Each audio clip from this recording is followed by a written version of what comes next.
What's going on, guys? JSGC here, and we are here for another Manchester City live watch-along. Today, we're going to be doing the live watch-along of the FA Cup quarter-final away game against Everton at Goodison Park. Before I crack on with this video, though, make sure, like always, if you are enjoying the content, you want to help to support my channel, then do subscribe. We're aiming for 16,000 subscribers, as you can see, from the live subscriber count somewhere. Where is it? Just up there somewhere.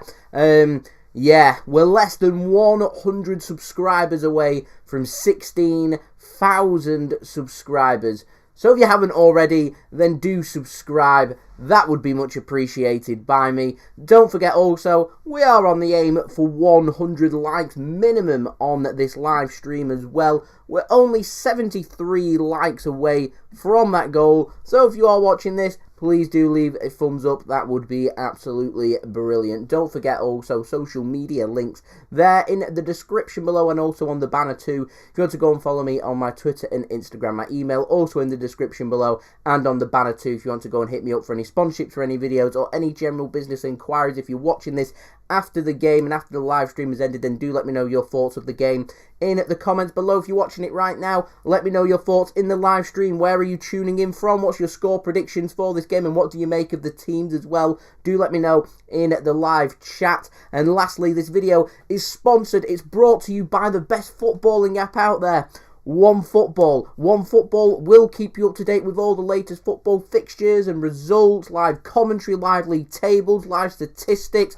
what channel the game is being brought to you live on. So today's game, because of OneFootball, I know, is on BT Sport. So if you're wanting to watch this game in the UK, then it is live on BT Sport. But also OneFootball keeps you up to date with the latest news and transfer news too. I do use OneFootball as one source of my information to gather information for my transfer videos. It's well worth downloading the OneFootball app. If you want to help to support the content created on my channel, then clicking that link at the top of my description and downloading OneFootball, then yeah, that does help in being able to do so. We have got once more my promo video to roll out for you, and like always, roll the video.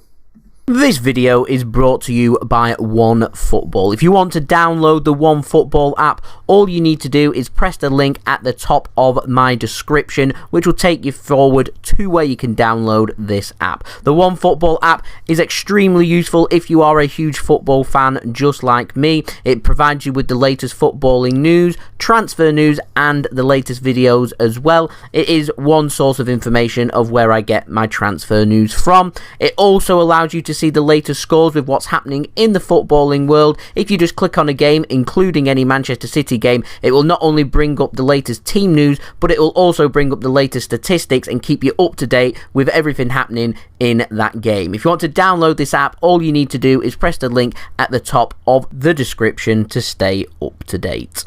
So thank you very much to OneFootball for sponsoring this video. Like I said, you want to go and download that app, then all you need to do, press that link at the top of my description. That'll take you to the download page to download OneFootball. So without further ado, let's crack on with this game. Let's crack on with the preview first. We're going to have a look at the teams, and I'm going to be using today's video sponsor, OneFootball, just on here as we can see. And I'm going to keep you up to date with everything happening on there. So like I said, if you just go download the app, you can just see, I'm not sure if the camera's picking it up all that well or not. But yeah, as you can see, it does say, around here somewhere, it is live on BT Sport. So like I said, it is a nice little reminder. Game kicking off at 5:30 PM GMT here in the United Kingdom. It's at Goodison Park, and the referee for today is Michael Oliver. Yeah, that's pretty underwhelming if I'm completely honest. Going on to the lineups, I'm going to start off first with our oppositions at Everton, lining up with what looks to me like their first 11, which doesn't surprise me. It's a straight out knockout game. There is no replay here. This is going to be a straight knockout game, quarter-final, Wembley Place on the line for a semi-final appearance, excuse me, in the FA Cup. So yeah, everything riding on this game. Both teams going with two very serious, very strong teams. And I'm looking forward to this game being an exciting game. So Everton, they've gone with Virginia in net. Find that really interesting because Jordan Pickford is injured. And interestingly, I'm not too sure, but it seems like their backup goalkeeper is also injured, that I mentioned in my preview, which is why they're going with Virginia in goal instead. So there we go. They've gone with a centre-back partnership of Mason Holgate, Yerry Mina and Ben Godfrey. Playing at right wing-back is going to be Seamus Coleman. Left wing-back is Lucas Digne. I was very impressed with Digne when we played against Everton a few weeks ago in the Premier League. They've gone with a midfield three of Alan, Gomez and Gylfi Sigurdsson, and then an attacking two options with Richarlison and Dominic Calvert-Lewin. That is a very strong side. It's a well-drilled side. There's lots of defensive options there for when City want to be able to attack, which is where Digne and Coleman are going to drop deeper. Could become a back five. Allen and Gomez are going to be looking to try and do the double pivot type formation for Everton. Holding, trying to press Manchester City, force a mistake and look to spring a counter-attack, and that's where the pace of players like Calvert-Lewin could become very useful. And also, if Digne or Coleman do want to get forward, then Alan or Gomez could well drop deeper to cover them gaps. So yeah, it's a very well-drilled, very organised, decent team that from Everton. I've come to expect no less from a Carlo Ancelotti side. Always makes his team difficult to beat. One thing Everton did struggle with in the Premier League against us at Goodison Park was allowing us far too much space. So I imagine they'll be trying to sort that out. And going with an attacking two of Richarlison and Calvert-Lewin tells me there's going to be a bit of attacking intent here from Everton. So I'm looking forward to this game. This could be a very entertaining, very attacking game, and City need to be very, very careful when approaching this game, because they've got the quality there certainly to hurt us. So we need to be very careful. We need to make sure we're right on it and we're playing to the best of our ability, because if we don't, we could well exit the competition and the quadruple could be gone. I do apologise, I'm not feeling 100% today, but I'll give it my best shot. On the bench for Everton, they've got Iwobi, Tom Davis, I'm surprised he's not starting, Harry Tyra, Kyle John, Nathan Broadhead, Tyler Onyango, Niels Yikonku, I hope I said his name right, Zan Laban and Michael Keane. Not too much quality on that bench, if I'm honest, for Everton there.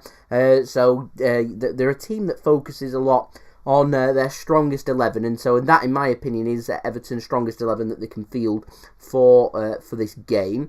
Moving on to Manchester City, we've gone with Zack Steffen in goal instead of Ederson. Walker right back, Oleksandr Zinchenko at left back, and a centre-back partnership of Ruben Dias and Aymeric Laporte. I'm going to presume it's going to be Laporte on the left-hand side, Dias through the centre, and Walker playing on the right, and Zinchenko will be helping to pull out into midfield and dropping deeper when he's needing defensive duties. Rodri's given a rest, no surprise there, so Fernandinho starts for Manchester City. Ahead of him, we've got the double pivot, the Ilkay Gundogan. It's not a surprise to see Gundogan starting. I'd have thought we might have gone with De Bruyne instead, but there we go. Nice to see Gundogan starting nonetheless, and certainly been one of Manchester City's best performers this season.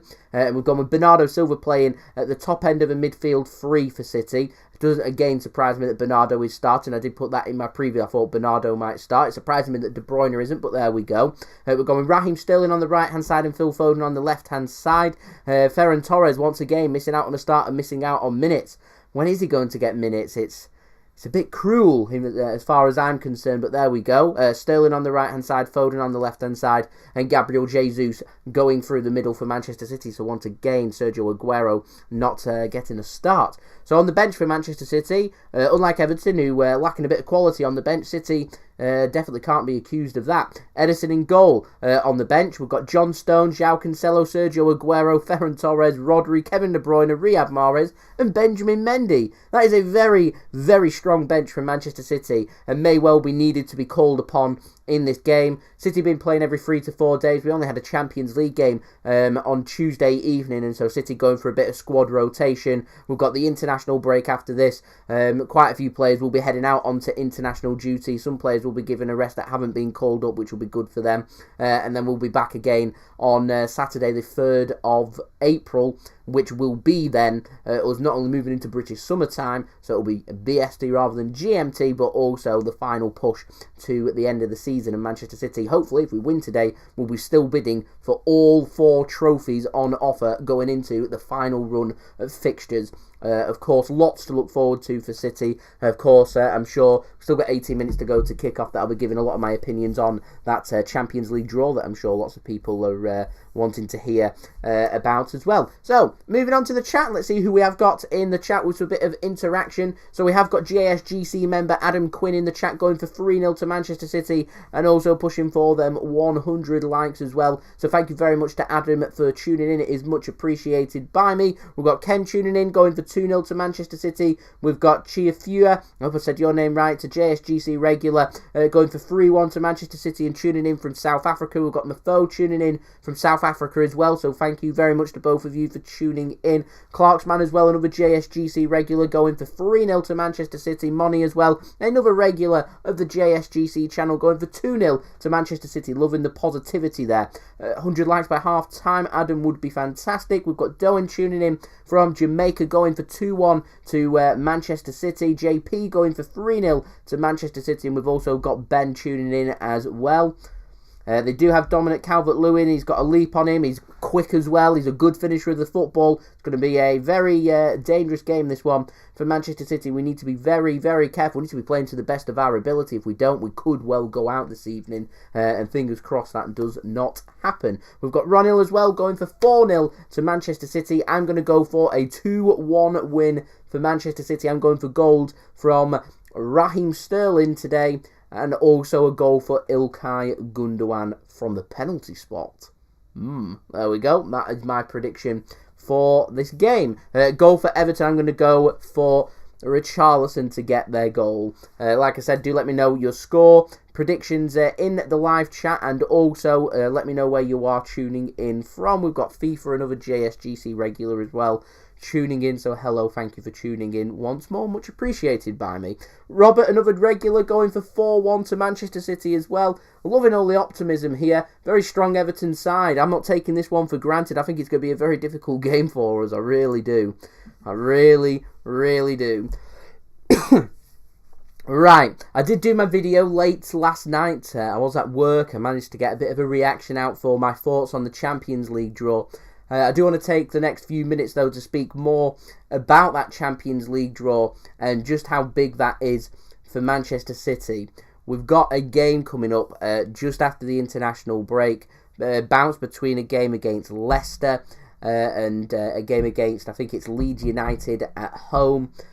We've got huge games against Borussia Dortmund sandwiched between them in the quarterfinals of the Champions League. City going up against players like Jude Bellingham, Jadon Sancho, Marco Reus, and of course the man that City's been getting linked with for a move in the summer, the attacking Scarlet, one of the best strikers in the world, one of the biggest upcoming prospects in Erling Haaland. Loves scoring goals, loves the European Cup, loves the Champions League. Of course, Alfie Haaland is father, a former Manchester City man. Haaland has been following Manchester City for a very long time as well. It's a big point for him to prove against us, to show just what he can do against a top quality team like Manchester City and what he can do against Pep Guardiola. That is going to be a very interesting game. Mark my words. Now, I do remember seeing a comment just this morning of someone leaving. See, Robert, another 2 goals for Haaland. He's sensational. I did see someone leave a comment on my video this morning, and it's a very interesting point they made. And it's all about Kyle Walker and man marking. Our route to knocking out Borussia Dortmund, in my opinion, is keeping Erling Haaland as quiet as possible. He's a player that's capable of scoring 2 or 3 goals in quick succession. In my opinion, I could compare him. He's like a quicker Robert Lewandowski. He is absolutely lethal in front of goal. You give him half a yard, you give him half a chance, he will put that ball in the back of the net. He is a very dangerous player that City need to keep quiet over 180 minutes. That is a huge test for our defence. Our defence has been phenomenal all season under Pep, and the signing of Ruben Dias has been revolutionary for our defence as well. It's in my opinion, its biggest test as of yet, going up against Borussia Dortmund, and how brilliant that man Erling Haaland can be. He is a tie decider. He is a player that can rip us to shreds if we allow him to do so. Of course, I can sit here and speak about how great City are and what Dortmund need to do to keep Man City quiet.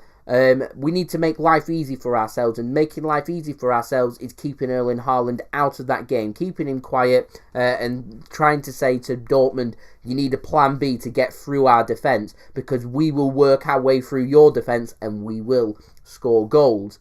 How do we do that? That's why I mentioned that man, Kyle Walker. Kyle Walker is one of, if not the quickest player Man City have, and I'm confident over a sprint he can keep up with Haaland. Him to me is Man City's key to keeping Borussia Dortmund quiet.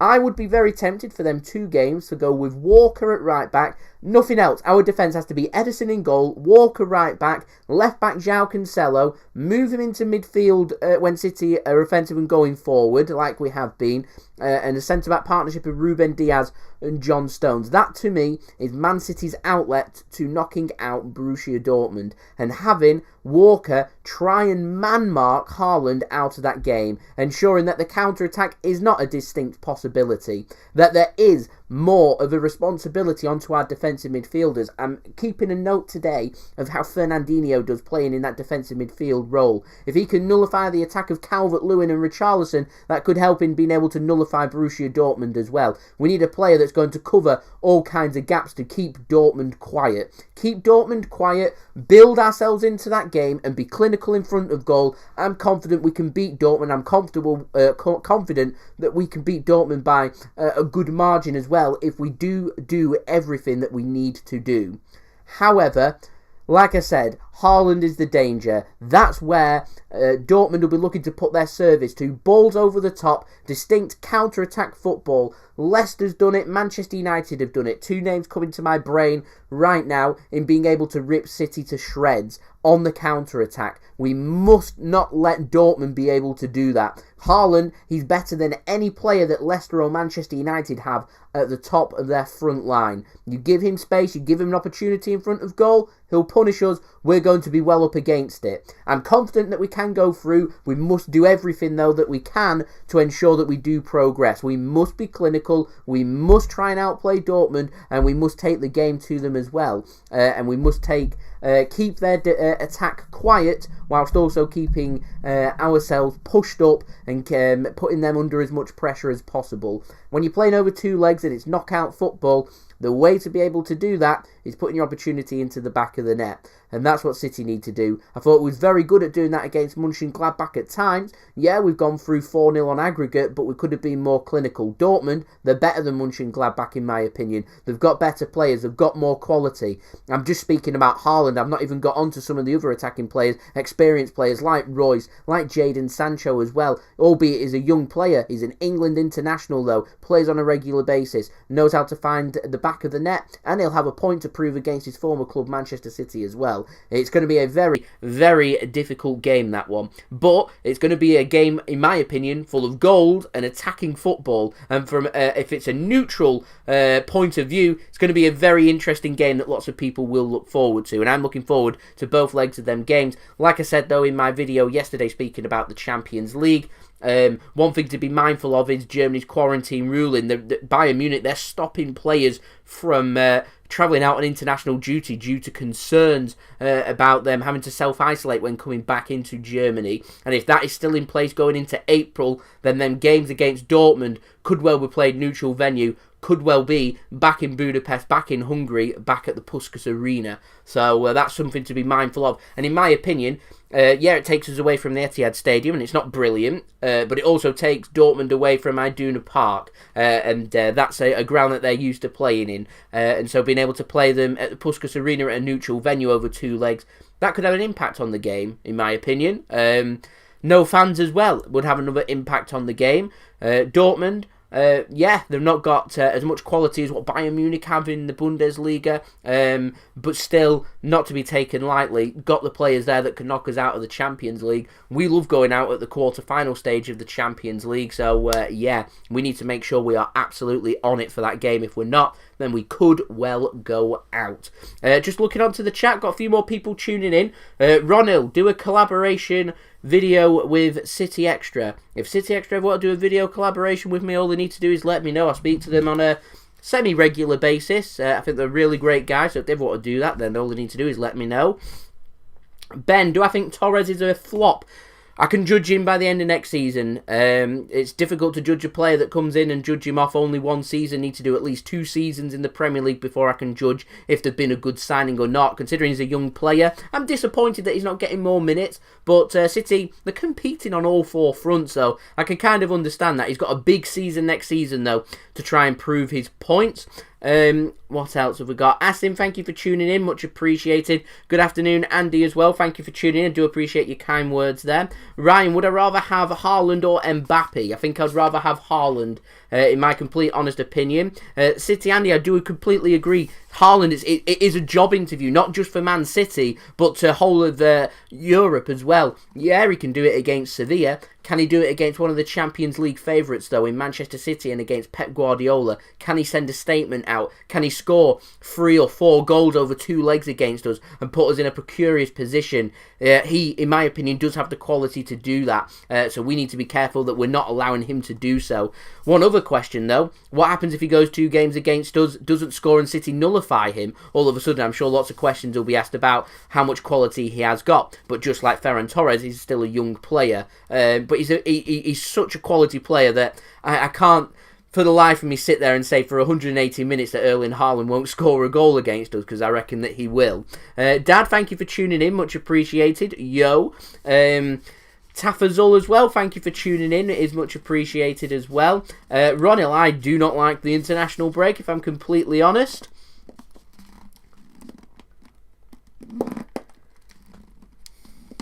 Asim, so the question is, can Man City win the Champions League and get the quadruple, which no team has done yet, and also does it put us in the category of the greatest in the UK?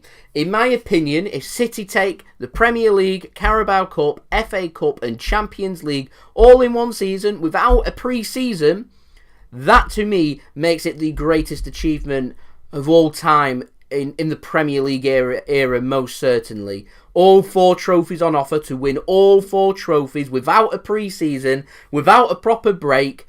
That is a phenomenal effort, and that to me is the best achievement any team in the Premier League era has ever done. That to me goes one better than what Manchester United did back in 1999, winning the Premier League, FA Cup and also the Champions League. I'm sure lots of people will argue against it. People argue against saying Arsenal went a whole season unbeaten and went for an invincible season, but 4 trophies, with every single trophy on offer. That is an absolute remarkable achievement. What do I think the score will be for the Liverpool-Madrid game? I think Liverpool will go through. I think Liverpool will do a job on them both home and away if it is played both in Spain and Anfield as well. I think Liverpool will go through. That's my honest opinion. Chilafua, I've butchered your name, I really do apologise, but yeah, let's try and get to 100 likes before half-time. That would be absolutely fantastic. We're now only 52 likes away. Kick-off time is 5:30 PM GMT here in the United Kingdom, and it's actually only 5 minutes away now. But yeah, for Man City, if we do get past Dortmund, we've got PSG or Bayern Munich to contend with. That's, again, isn't going to be an easy tie at all. Bayern Munich, a phenomenal side, a team that, of course, hold the Champions League. PSG, an absolute quality side, finalist of the Champions League last season. What a tie. What a tie that will be, but we've got a job to do first against Borussia Dortmund. Dale! Good evening. Good evening. Joining us once more. Yeah, not too bad, mate. Not too bad. You? Good.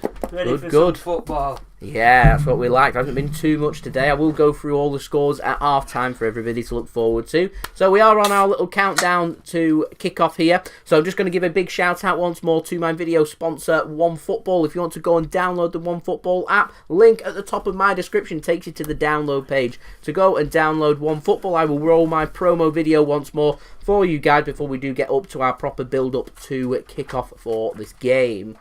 This video is brought to you by OneFootball. If you want to download the OneFootball app, all you need to do is press the link at the top of my description, which will take you forward to where you can download this app. The OneFootball app is extremely useful if you are a huge football fan just like me. It provides you with the latest footballing news, transfer news, and the latest videos as well. It is one source of information of where I get my transfer news from. It also allows you to see the latest scores with what's happening in the footballing world. If you just click on a game, including any Manchester City game, it will not only bring up the latest team news, but it will also bring up the latest statistics and keep you up to date with everything happening in that game. If you want to download this app, all you need to do is press the link at the top of the description to stay up to date. So thank you very much to OneFootball for sponsoring this video. If you want to go and check out their link, all you need to do, go and click that link at the top of my description. Don't forget also, leave a thumbs up if you are enjoying this video, aiming for 100 likes. We're now only 48 likes away from 100 likes. Don't forget also to subscribe if you are new around here. We're less than 100 subs away from 16,000 subscribers. We could be hitting that very, very soon. So if you haven't already, then do subscribe if you are enjoying the content. We have got the players ready to come out now. Everton in the tunnel. Of course, teams aren't allowed to line up against each other due to COVID regulations. So Manchester City look like they're going in through the back entrance there, lining up outside. All ready to go here for this game between Everton and Manchester City in the FA Cup. It's a bit of a rotated squad from City. Very strong bench. But what City needs to do is get the job done. If City want to win all 4 trophies and progress here in the FA Cup and get through to the semi-final and another appearance at Wembley, then we need to win this game. It is as simple as that. Really couldn't be any more simple. Extra time is what awaits if this game is level after 90 minutes. If it's level after extra time as well, then this game will go to penalties. The opposite side of the pit. That's Make you walk. It is a bit ridiculous. Just wait in the changing room and come out afterwards. I'll be completely honest. I don't really get the point of players lining up. Can't line up against each other. They don't come other. out together at Everton anyway because the tunnel's too small. So if you ever watch games at Goodison, they come out. One after the Everton other. first and then the next team after because the Why don't they just do that? Why don't they just do that? Why don't they just leave them in the changing room? No idea. Once Everton on the pitch, like no in the changing room, they come straight out. It's just ridiculous making them queue behind that stand and walk all the way across the pitch. It's just silly. It is stupid. But what I was going to say there though was what I really don't get is the players can't line up next to each other in the tunnels, yet they're more than happy for them due to COVID regulations and staying apart. Yet when they're playing on the pitch, they're happy for them to go toe to toe and face to face with each other. But then, like they all, over the past year, they've said if you're out running, it's probably make sure your distance is 2 meters because people sweat and stuff. It makes it worse. So don't get it. I do not get it. FIFA today's lineup: it's Steffen in goal, Walker right back, Zinchenko left back, Laporte on the left side, and Dias on the right hand side. Fernandinho captain in the side, playing in defensive midfield. Gundogan in the double pivot role, playing alongside Fernandinho. Looks like it's going to be Bernardo Silva playing further ahead of them in the midfield 3. Sterling on the right wing, Foden on the left wing, and Gabriel Jesus through the middle. Could well be what we could see from England coming up actually over the international break. Sterling on the right wing and Foden on the left wing potentially as well. Everton going for Virginia in goal, Yerry Mina and Holgate at the back, Digne left wing back, Holman right wing back, and midfield 3 of Gomez, Allan and Sigurdsson. Up top Richarlison and Dominic Calvert-Lewin. Interesting. It's the strongest 11 that, in my opinion, for what Everton can put out. Steffen. Any good? American international Zack Steffen, of course, a controversial choice. City's cup goalkeeper, though.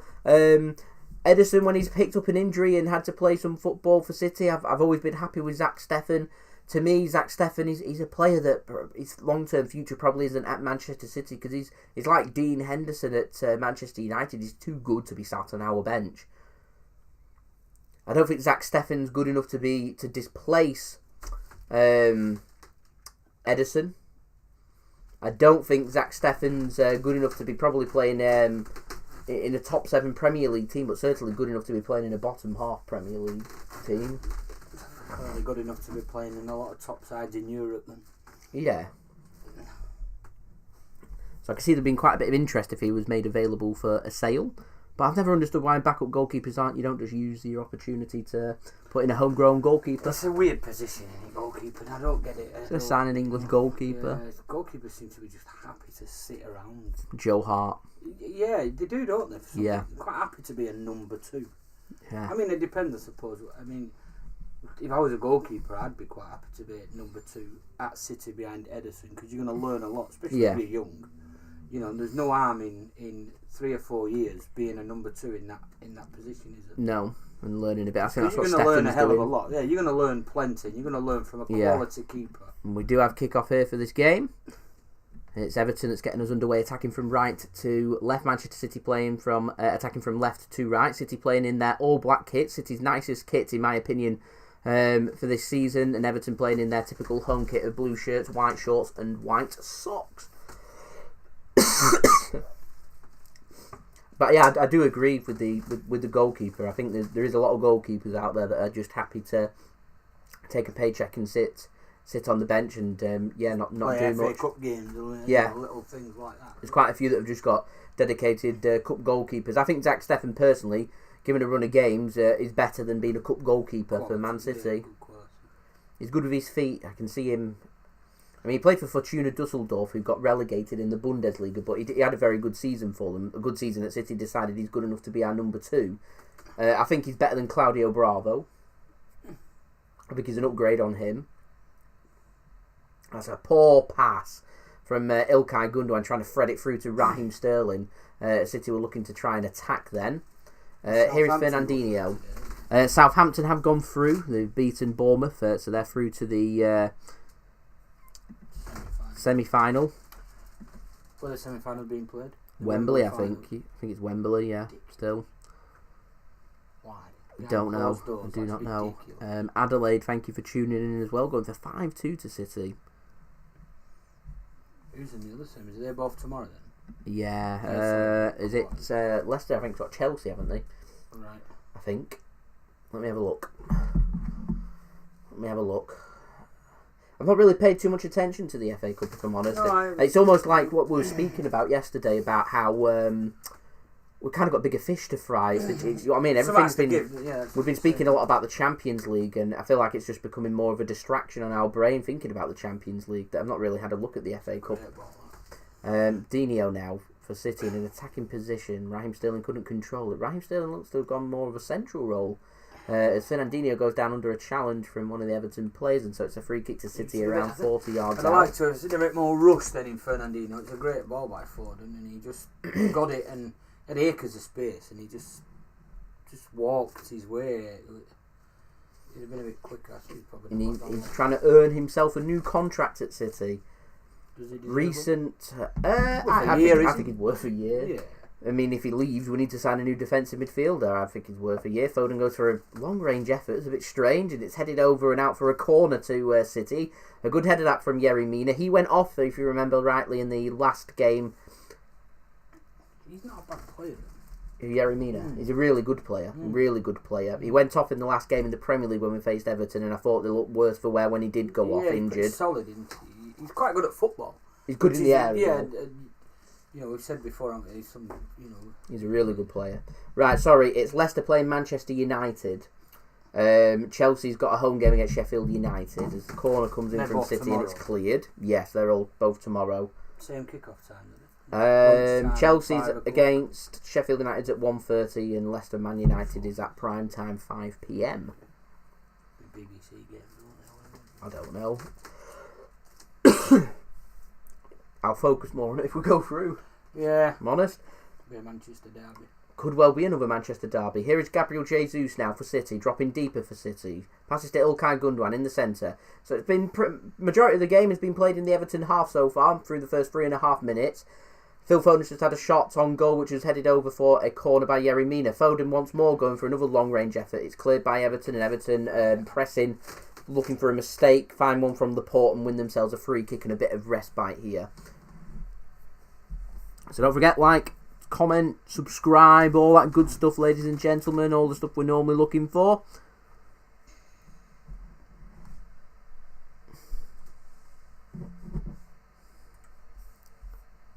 already up to 60 likes here. And only 40 likes away from 100 likes, which is always what we are looking for. Minimum aim here on the JSGC channel. Virginia sends the ball long. Misses the first initial header, and I think that's out for a throw into Everton. I thought that was a throw into City, if I'm honest. There we go. Everton get given the throw-in on the edge of the City penalty area. So a chance here for Everton to perhaps work themselves an opportunity. Looks like they're going to go for a long throw. Trying the Cheltenham Town tactic that worked in the FA Cup, of course, for them. But that's Mason Holgate that's going to be taking it. Looks like he's going for the near post towards Yerry Mina. Laporte manages to win the ball in the air, and it's hacked clear by Oleksandr Zinchenko. It's sent back in. Well, like that. Michael. Who's that? Nice. Yeah, Michael, I work with, that's his dog. Oh, is it? Yeah, it's City top. Doesn't look happy about it. He doesn't. Here is Walker now for City on the right hand side. Bernardo Silva now. Foden. So Foden's drifted out into the onto the right hand side. That's a brilliant ball from Foden. Already only through 5 minutes, and he's already shown his top quality for City. Here is Raheem Sterling now wearing some fresh white boots. Back into the City starting 11. Great ball by, I think, Laporte. And here is Sterling now. Oh, good position. Oh, it wasn't a great pass, and it's cleared by Everton and out for a throw into Manchester City. Was good play, that. Really good play. It was a great ball in that from Laporte. Sterling just lets it take 4 bounces or so. Controls it. And it's read well by Everton to clear the lines there. I didn't think it was a brilliant pass from Raheem Sterling, but there we go. Here's Ruben Dias for City.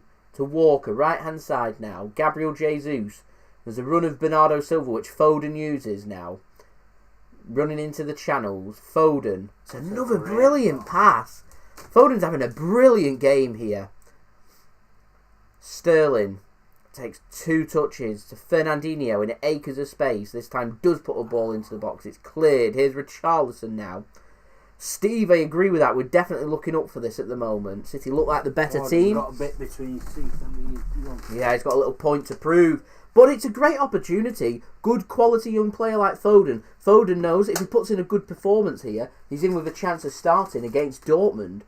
That's the game he's looking towards. Players like Gundogan will be looking towards that as well. It's literally just after the international break, the second game after the international break. I can't believe that's still going ahead. Ridiculous. You see, England team was terrible. And we looked at it yesterday. We had a good analysis of it, and it is bad. It is really bad. Really bad. Got to a point that we're speaking about getting James Milner back in and Vardy back in because it's bad. Here is Walker now. Jesus drops deeper. Didn't look like a great pass, that. And yeah. Too much on that, and it's out for a throw into Everton.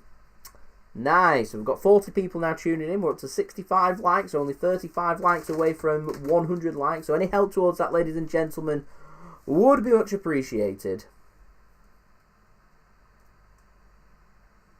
Andrew, I completely agree with that Leicester comment. That is a massive game in the Premier League for us. A massive game. We win that game against Leicester. To me, the Premier League title signed, sealed and delivered. It's done. Lose that game, there's a possibility that if the game in hands are won, could be down to 8 points. Win that game though, and it's keeping everyone at bay, and there simply just isn't enough games to pull it back. Thank you very much, Sean. Appreciate the kind words. Everton here got themselves a very dangerous free kick. Lucas Digne is going to take it just on the outside of the penalty area. Whips it in, and it's a good fisted clearance from Zack Steffen. Free kick? Sorry, it's not a free kick. Goalkeeper protection. They do get a lot of protection, the goalkeepers. He made the challenge though, so you know. He wins the ball, and as simple as that. And things sorted there. Should just been play on. Anyway, it's a free kick to City. Modern day free kick. Is that picture on that Fantastico Magnifico? Ancelotti, is it not? Ancelotti? I think it's yeah, it's in Italian. Ancelotti's a quality manager, isn't he? Though quality manager. Everton must be paying him a fortune.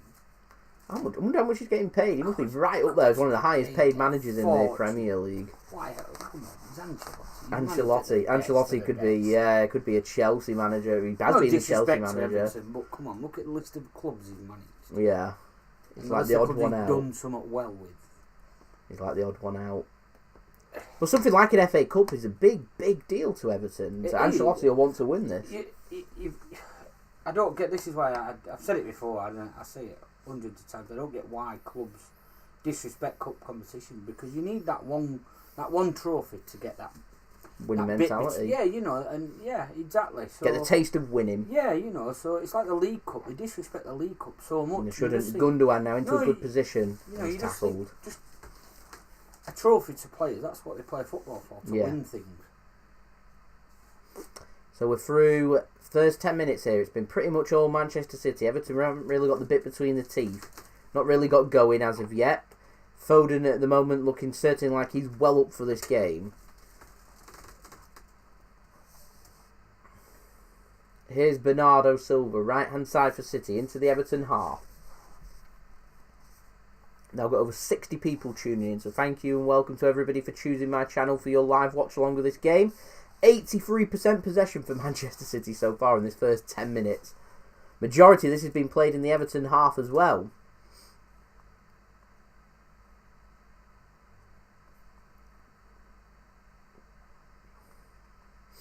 Here is Kyle Walker for Manchester City. It's a really interesting game, this one. Everything's on the game. It's a knockout game. Really good practice for the Champions League. Really good practice. Nadia, thank you for tuning in. And good evening to you.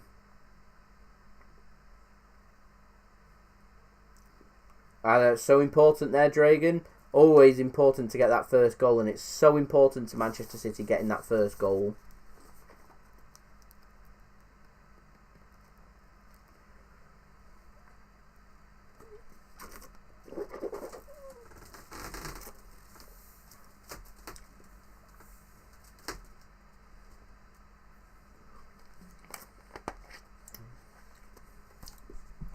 Andrew, still difficult games, and then Premier League games. We've got a lot of difficult games coming up. The games that I'd expect City to be winning, they're just very tricky, difficult games. Take it a game at a time, though. Here's Jesus now. Great touch towards the penalty area. It's dealt with by Everton. That's a good turn from Calvert-Lewin. He's got Richarlison ahead of him. Finds him. He's got the overlap of Digne coming. He's not going to use him. Oh, he is now, and it's not a great pass at all, and it's dealt with by Walker. Like it hit his arm on the ricocheted, and Walker does really well to keep hold of the ball, and City can come forward with it now. Lazy, that, isn't it? Yeah. Poor pass that from Richarlison, wasn't it? Yeah, he's only a yard away from him. That's a good tackle that from, I think, Mason Holgate. That's a great bit of recovery from Jesus. A good all-round defensive performance that from Manchester City. James Rodriguez, isn't he? Must be. He's not in the team, is he? James Rodriguez. Not even on the bench. Where are they now in the league? They were flying, weren't they, for a while? At one stage, yeah. Not. I think mid-table though. Injuries, didn't they? Carlson was out for a bit, weren't he? I think they're at the top half. Yeah, James was out for a while. Starting to just drift in towards away from Europe. Two goals a game, weren't he? Yeah, then he got a little bit of an injury as well. I think that's just been the story of their season so far. Here is Phil Foden then. Seems to have been given the freedom of City's midfield. Here's Fernandinho. So the benefit, isn't it, of having a big squad. Ruben Dias. Now, the one thing I've learned so far from the first 13 minutes or so, it's great play from Raheem Sterling. That's a poor ball. Gundogan, it is a poor ball, but Sterling keeps hold of it in the penalty area. He's got Gundogan for company. He's going to go to Zinchenko instead. I just feel like the opportunity's gone. But that's great movement from Phil Foden. Could he have gone down then?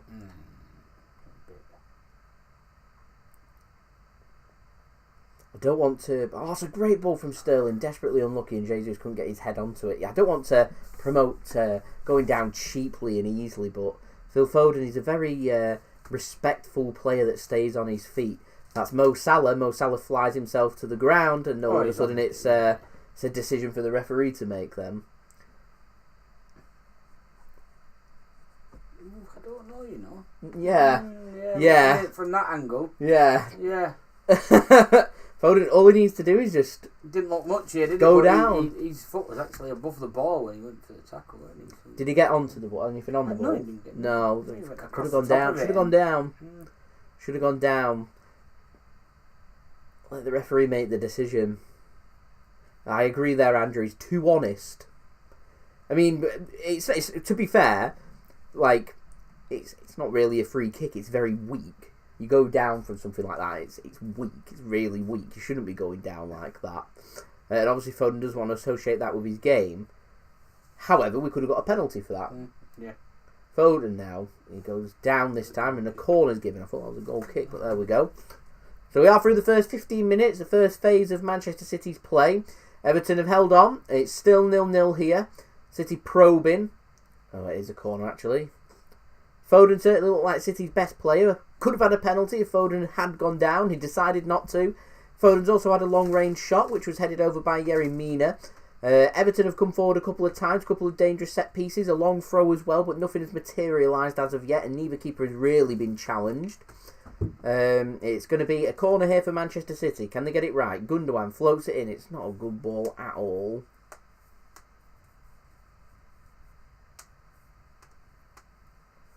Really not a good ball. We need to work on our set pieces, considering how attacking we are and how set pieces could really be a good outlet for us.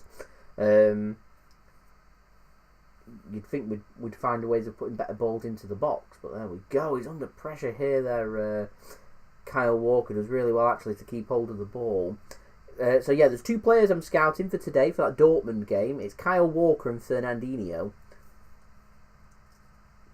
They need to both have good games to be in contention for playing against Dortmund. Because I can rest assured right now tell you that Zinchenko will have a good game in this game regardless. And because of that, it's straight up either going to be Cancelo going on the left-hand side and Walker on the right-hand side, or I fancy it might be Cancelo on the right-hand side and Zinchenko on the left-hand side. So Walker needs to have a good game, and Walker to me is an outlet for City. If we can put in a good game here, puts himself in good contention to face the task of potentially trying to man-mark Erling Haaland and the potential of someone like Jadon Sancho as well out of the game. Man-marking Haaland, that's great from Gundogan. Here's Sterling, has a shot and it's straight into the hands to go with Walker of Virginia. I would go with Walker. He's quick and he's strong, isn't he? For Walker to start that game, though, needs to put in, when he does play, if he plays against Leicester, needs to be good performances. It does, but like I say, when you're going on, Haaland's quick, he's strong, so's Walker, I reckon it'd be... Try and keep him out of the game. I think the problem we've got with that is it allows a space then for Sancho and Bellingham, Royce, players like that. They're, to me, are the danger players in that game. They need to find the service and space to let Haaland do his thing. Because if they're not on it, then they'll struggle to get Haaland involved in that game. You can't be reliant on just one individual. Haaland does have the quality, certainly. You can't give him a half a yard, you can't give him anything. Scored 2 with him today. Yeah, can't give him anything. How many's he got for the season? I think he's joint top goal scorer in the Bundesliga. People mention all the time about him going to Manchester City. He stinks of Richarlison! No! Goes with an overhead kick and it's just over the bar. Good effort that from Richarlison. Yeah, people keep mentioning about Haaland going to Man City. To me, that wouldn't have counted, by the way, because he was offside. But yeah, offside in the build-up there, by the way. But I think he stinks of not leaving in the summer and going to Bayern Munich. I've said it all season. Stinks of it. I would not be shocked if... Done it with Upamecano at Leipzig. I won't be shocked if that deal's already on the desk. Already sorted. Ever since Dortmund had their troubles years ago and Bayern bailed them out, there's always been... You can have first dibs on our players. Yeah, and I won't be surprised if they want to keep the Bundesliga strong in Europe. Of course they do. And Bayern are the biggest team in it by a mile. Yeah. And they'll do, like you say, they'll do anything to keep that. And I wouldn't be shocked if if Bayern even had something to do with the transfer to Dortmund to begin with. Yeah, train him up, see how good he is. Yeah, I really wouldn't. Because we can't get rid of Lewandowski right now because Lewandowski's too good. Lewandowski, isn't he? He's class. At some point, they're going to need to phase out Lewandowski. But let's get him used to the Bundesliga by sending him to Dortmund, our feeder club. You know, yeah, I mean, I agree. You know, I think every single club in the Bundesliga are Bayern Munich's feeder club. Yeah. We'll just take the best of their players, the best that you've got, and we'll have them. Take out the league players. Yeah. I'm intrigued to see how. Haaland needs to force a transfer away for him to leave Germany. Because if it's left up to everyone else, I can see him just going to Bayern. I can see Bayern just paying him a lot of money. Yeah. That's ridiculous. Richarlison's big. Quality players, but yeah. Look, he's now in it. Yeah. He runs into his head. That's funny. Get over it. Oh, come on. Footballers are Philip, thanks for tuning in again. Yeah. No, I'm intrigued. I'm starting to take a bit of a closer eye on Barcelona, what's going on there, because they're on about releasing 6 or 7 players. Coutinho, one of them. Yeah, he'll be back at Liverpool. Reckon? Liverpool or Chelsea. Coutinho. Was Tuchel manager of Bayern when he went there on loan? No. I don't know who's in charge of Bayern, actually. I don't think... Has Tuchel ever managed Bayern? Sure he has. Managed Dortmund. I'm fairly sure he left Dortmund to go to PSG. Yeah, I could be wrong. He was at PSG for a little while. He's never got them what they're looking for, which is the Champions League. I'm really looking forward to that PSG Bayern Munich game. I think that's going to be a really good 2-legged game. We've got the prospect of seeing Leroy Sané return to play against us. If Bayern go for it. Right, when he went to PSG from Dortmund. I've always found him, I'll say it now, I think he's a good manager. I just find him like a poor man's Jurgen Klopp, though. Yeah, I mean, I wouldn't.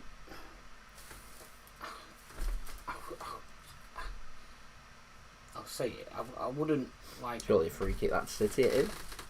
I wouldn't judge a manager on managing PSG. No. Because they're PSG. They're in a poor league.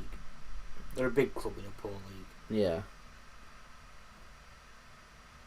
You know, that's the kind of club that, you know, they need to win the Champions League, don't they? It's odd because Neymar's and Mbappe's, surely they want to be winning better than Liga. If you look Di Maria's, like you said, Neymar, they're all quality players. Yeah. But again, I think going back to what we said about Ancelotti, it's the money they're on. It's got to be. Because why else wouldn't you want to be at... You know, I know Neymar has been, but like Mbappe, why wouldn't you want to be at the Real Madrid or the thing? It speaks volumes. Why would you want to leave Barcelona to go to PSG in the first place? Yeah. I didn't get that transfer. I didn't get it. It's got to be money. It will be, yeah.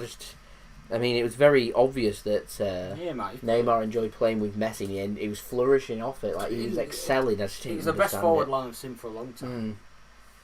Neymar, Messi and Suarez were just a different class, weren't they? But, like you say, he's been paid big bucks. Promised every sister's birthday off. He's going in here. He's just... Oh, that's a really poor pass. Walker, I think it was. Yeah. Bit of defending here for City to do. I seem to have got everybody back. It's not a bad ball. There's a good ball into the box, and it's defended well, and Ruben Dias just about does enough. Bernardo Silva doesn't do enough, so Digne's got the ball here. Danger isn't averted yet for City. Game's got a bit flat last 5 minutes or so, hasn't it? And Everton just played it backwards, and Yeah, and lose possession. There we go. That's what happens. Here's Zinchenko now. Fernandinho, good pass. Fernandinho, with a pass from... Bit of a lunge, that. That was a bit of a lunge, that, wasn't it? From the Everton player. Referee just said play on. Fernandinho, did he? No. That's embarrassing. 17 passes for Everton. To City's 209. That's really bad. Wow. 17 passes from Everton and a 59% accuracy. That's really bad compared with 200 plus from City. That's really poor. I'm not a great mathematician, but that only works out at around about 5 correct passes out of the 17. That's terrible. Works out at about what 9, isn't it? It's not even double. It'll be maybe 10 at a push. As once again, City player goes down and referee says no. So Everton managed to get themselves 2 passes there. Here's Calvert-Lewin. He's taken out and it's going to be a free kick. Yeah, to Everton. Ruben Dias isn't happy about that. Everton are coming forward with 1 or 2 passes and coming forward. There's danger there.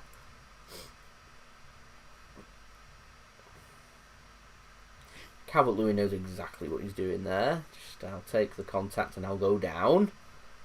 I don't understand why they stepped forward, the City defenders, in doing that. There's 3 players around him. He's going nowhere. He's got no support. He's not going anywhere. He can't do anything with the ball. The only thing he can do from that is slow down and pass backwards. He's got to go back, hasn't he? And when they go backwards, you just get everybody back. And then all of a sudden, they're forced to do what they just did then, which is, we've got no outlet. Where do we go? Back to the goalkeeper. What does the keeper do? Just levers it forward. Stupidly.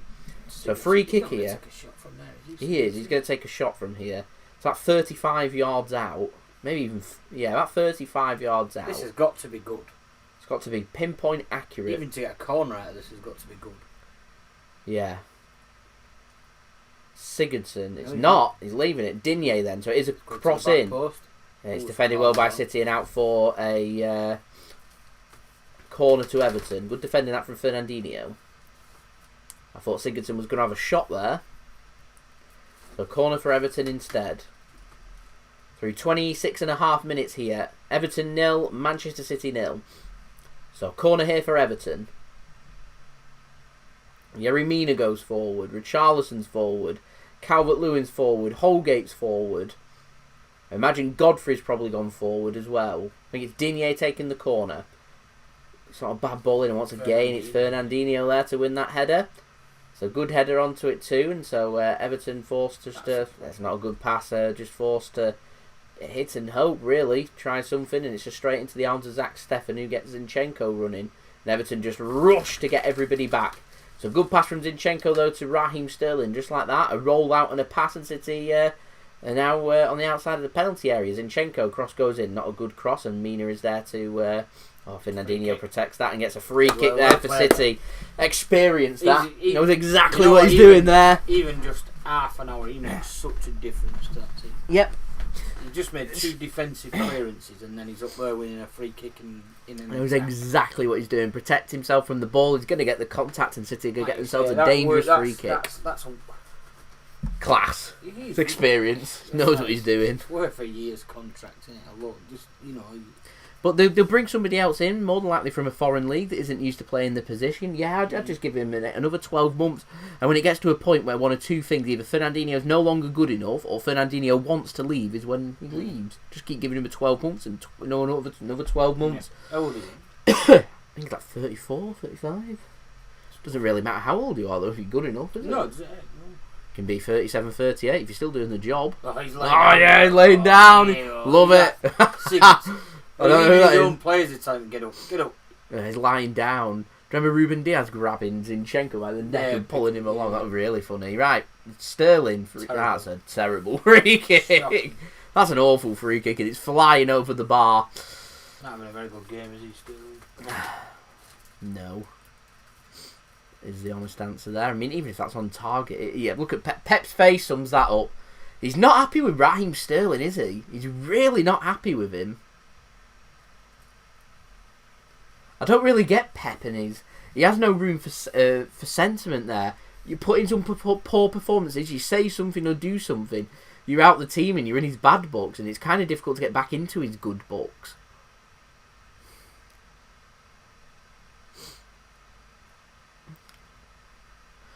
Everton now cross into the penalty area. Calvert-Lewin is all over Walker there. Walker does well and gets it clear. Holgate defends off Gabriel Jesus well there. And here's Virginia now playing a pass. Everton just starting to work their way back into the game now. Starting to get some passes and starting to come forward and making things happen. Oh, it's a great tackle. No, you can't give a free kick for that. He has the ball. I feel really sorry for Laporte at times. He's a really good defender. It's just Stones and Diaz have been so good this season. He just struggles to get minutes.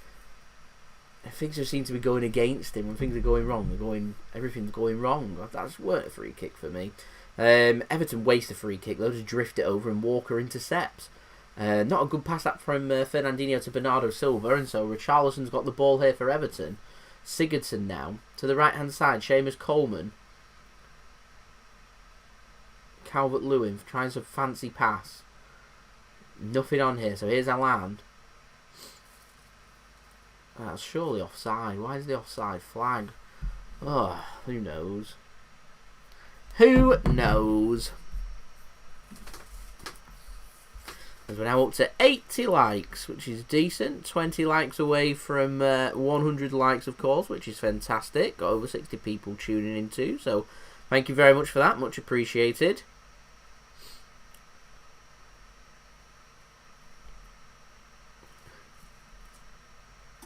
Darren, do I remember Danny Tiato? I do. That's a name from the past. David Gundogan into the penalty area. Squares it across. It was a good ball and well defended. Here's Foden on the follow-up. Bernardo Silva. Walker. Oh, he takes a touch. Didn't need to. That looked like it was a goal kick, and it is a goal kick to Everton.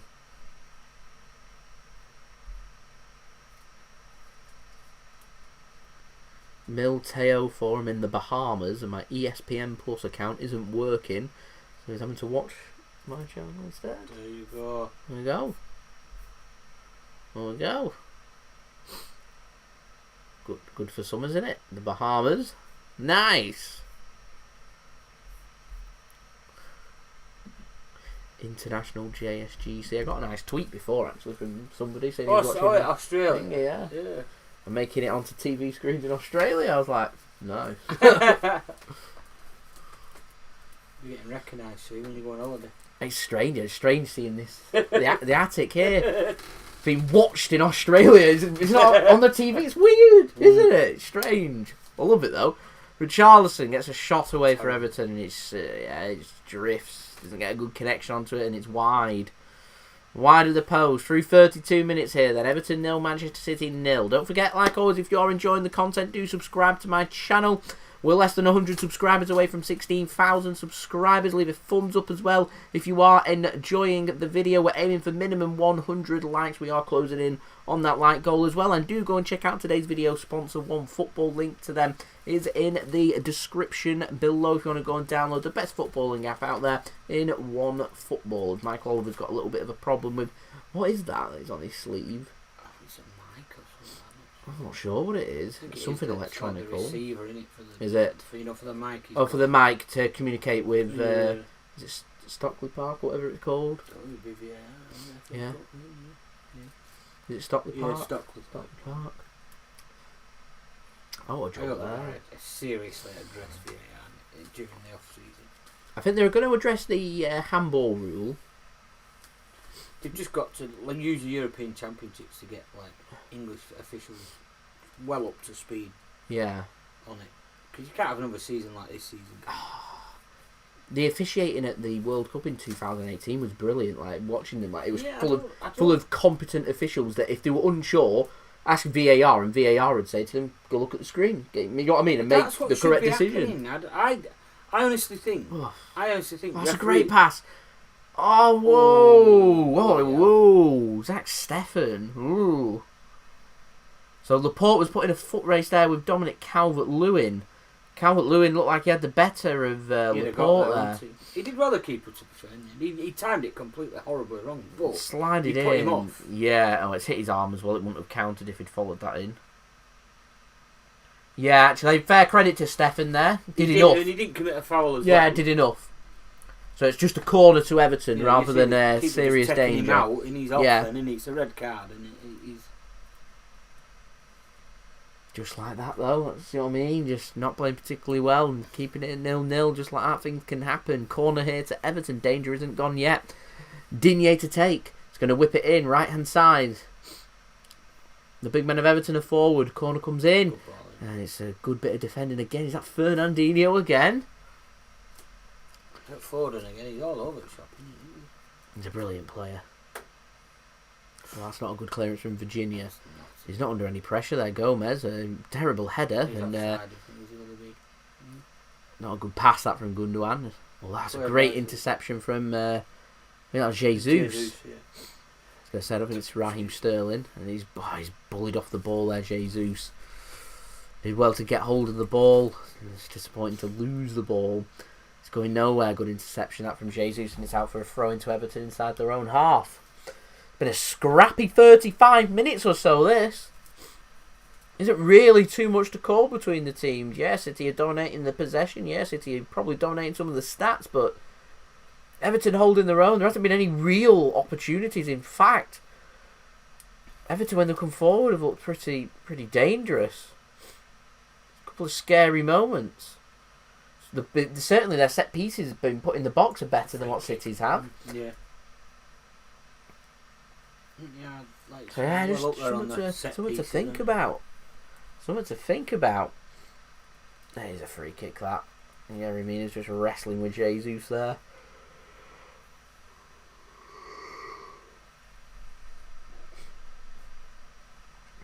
I don't like all these evening kickoffs. Every game seems to be an evening.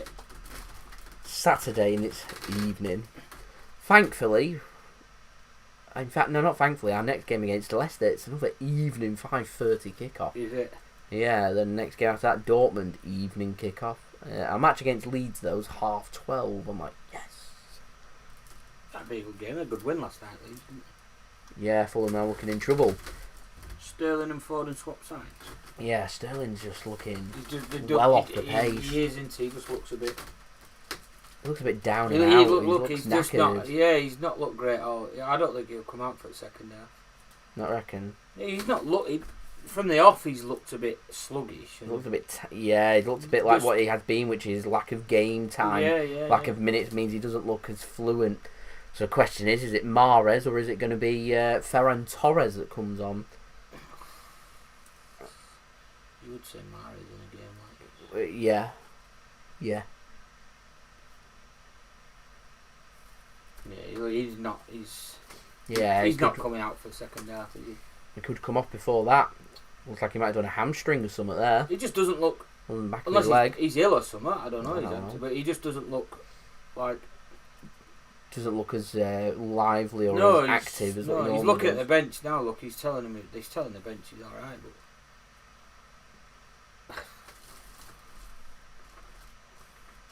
I think a bigger game, mate. He'd have been off by now. No, I do, and I don't mean. I mean just to maybe protect him and. Well, that's why we have a strong bench. That's what we spent all the money on, isn't it? That a big player needs to go off. A big player comes on to replace. There's no time for loyalty and stuff. You need to be putting in good performances. You need to be playing well. If you're not, you'll come off. Defending well like Everton, aren't they? Yeah. The problem they had against us last time we played against them, was allowing us too much space. Have certainly sorted that out in this game. And them two up tops causing us problems with Richarlison and Calvert-Lewin. Look how many of them are behind that ball. Oh, that's a great play from Fernandinho. It's a poor pass from Sterling. But yeah, Foden picks up the piece as well and gets another corner. Yerry Mina. He's good, he's quality. Yeah. I just feel like if there was teams out there, top teams looking at a centre back, Yerry Mina would be a player I would have to seriously have a look at. Where's the kid from Bournemouth? Is he injured? City centre back. Ake, he's just started to come back now. Has he been? Has been injured for quite a little while. Corner was cleared. City put another ball into the box. It's a great ball, and Ruben Dias wins the header, and there's no one there to follow it in. Fernandinho there. I think he's giving a throw in. Free kick.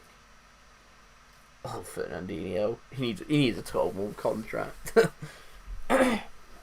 It needs offering to him right now. Half time. Sign the contract. Yeah. Doesn't get the ball. Doesn't take the player either. He does enough. He just. It's a free. Is he giving a free kick? It's not a free kick. He hasn't. Yeah, he's giving a free kick. Where's he going? It wasn't there anyway. No. It was literally right by the touchline. There we go. Will be cleared by City, so no problems there. Right, 5 minutes to go until we get into added time for half time. It is 0-0 still here. Don't forget, like always, if you are enjoying the content, do subscribe. We are aiming for 16,000 subscribers. Also, do leave a thumbs up. We're aiming for 100 likes. We're only 19 likes away. So if you haven't already, if you are watching this, then do leave a thumbs up. And also do go and check out today's video sponsor, which is OneFootball. You can find the link to their app in the description below, which will take you to the download page to go and download OneFootball.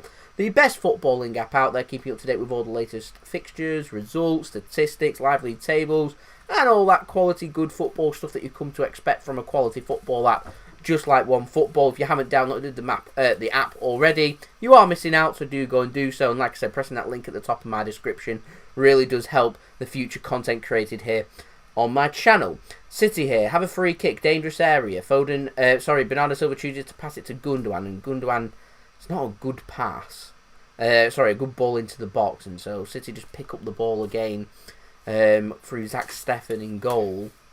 Extra time and penalties. It is extra time and penalties. It's been chucked because of coronavirus. I think from the quarter-final stage permanently now, though. I think it is extra time. I think it's just all replays. I think that should be a permanent thing. I think that should be from now on. I think the replay should be binned altogether. Well, I agree.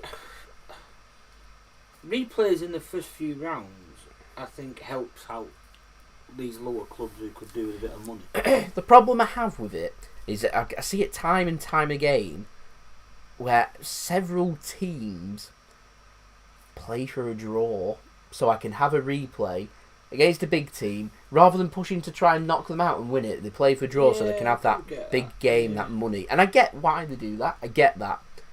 Financially, it makes a lot of sense and it sets them up because it pays players' wages, it pays bills and everything, and it's a good little bit of investment, and I get it. But it's competitive football. We're talking professional football players. You should be aiming to win every single game, no matter who your opposition is. And getting rid of replays allows to do that. And with the amount of TV money and sponsorships and everything around, I think that bidding replays should be done. That's a great ball. Here's Richarlison. There's an overlap. He's not used it. He's going backwards though. It's a good bit of play that from Fernandinho not to foul him. He's not going anywhere. Just let him drift on by. Richarlison into the penalty area. Good bit of defending from Gundogan. He can't get a ball across and it's out for a corner to Everton. It just came up then on BT Sport. Last 5 minutes, City have had 86% possession. Yet Everton, when they're coming forward, look frightening. They've got such quality. Calvert-Lewin, Richarlison, Sigurdsson, Digne as well. They're causing all kinds of problems when Everton do decide to come forward. We're 43 minutes into the game. We haven't found that first goal. And I just feel like with how tight Everton are, they find that first goal, we're in serious bother. Yeah. So we need to be careful. We're dominating the game. We're dominating what's happening. But Everton, they look like... They're making things happen here. Anyway, corner comes in. Digne. It's flicked on and it's heading clear at the back post. Was that going in? Oh, it looked like it was going in, yeah. There's a good bit of defending from Zinchenko at the back post. Yeah, from that angle, I think that's going in. A good bit of defending that from Zinchenko just to head it clear. I think that's going in. Yeah, inside at post. Yeah, so I imagine it's probably going to be a long throw. Danger isn't averted yet from City. It's going to be a long throw, I think, from Digne.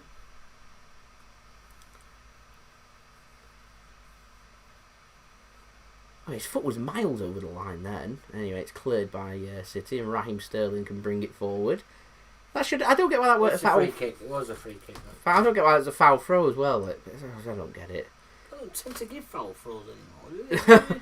His foot, do you think his foot was Matt was line? You see quite a few throws, and you think, especially when they try and take the quick throw and they throw it down to the ground, and you think, and offside against Everton. So that's kind of the danger over there. We've got a minute to go now until half time. Still 0-0 here. Yeah, I think it's just indicated 1 minute added on then.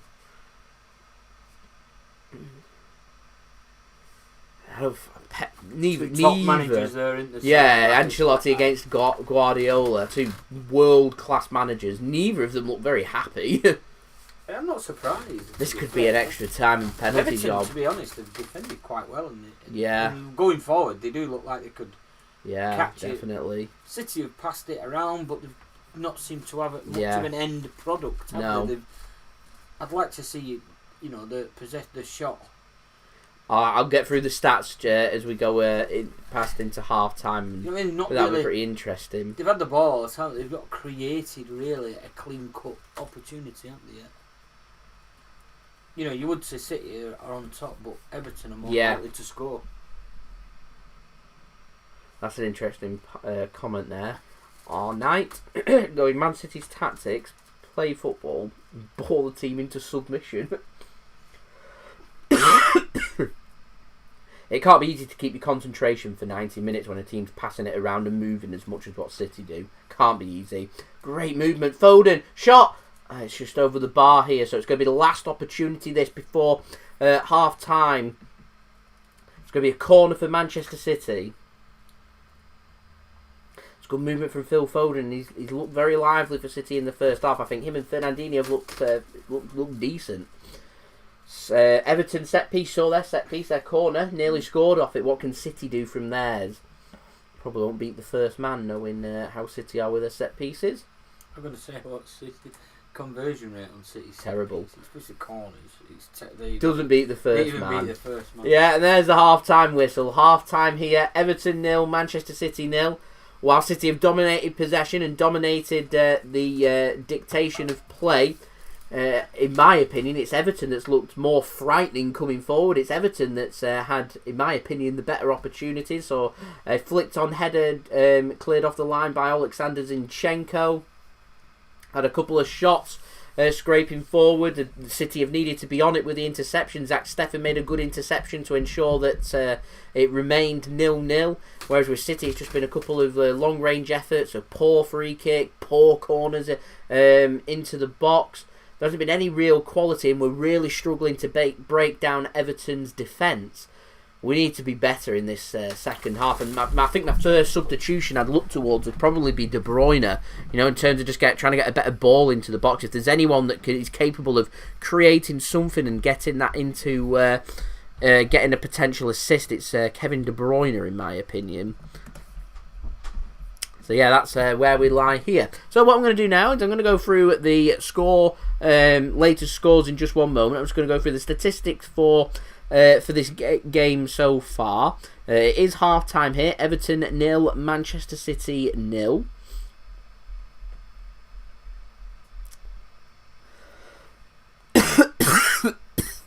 Excuse me. Not feeling too great today at the mo. Ugh.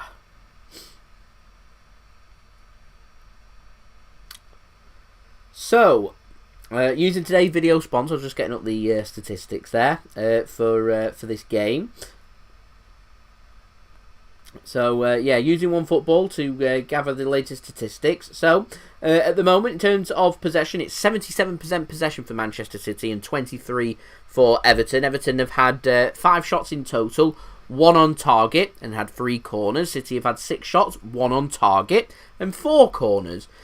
Not too much to decide, and considering we've had 77% of the ball, that's very, very disappointing. City struggling for creativity, having a couple of shots from long range, but not really made too much happen. We haven't really worked goalkeeper Virginia in goal. I'm fairly sure he's third choice keeper at Everton as well. It's disappointing. It is. It's really disappointing. Like I said, I'm looking towards the bench. I'm looking at De Bruyne, Riyad Mahrez, Sergio Aguero. These players, get them on the pitch and make the difference. Because at the moment, we're kind of falling short at this moment in time.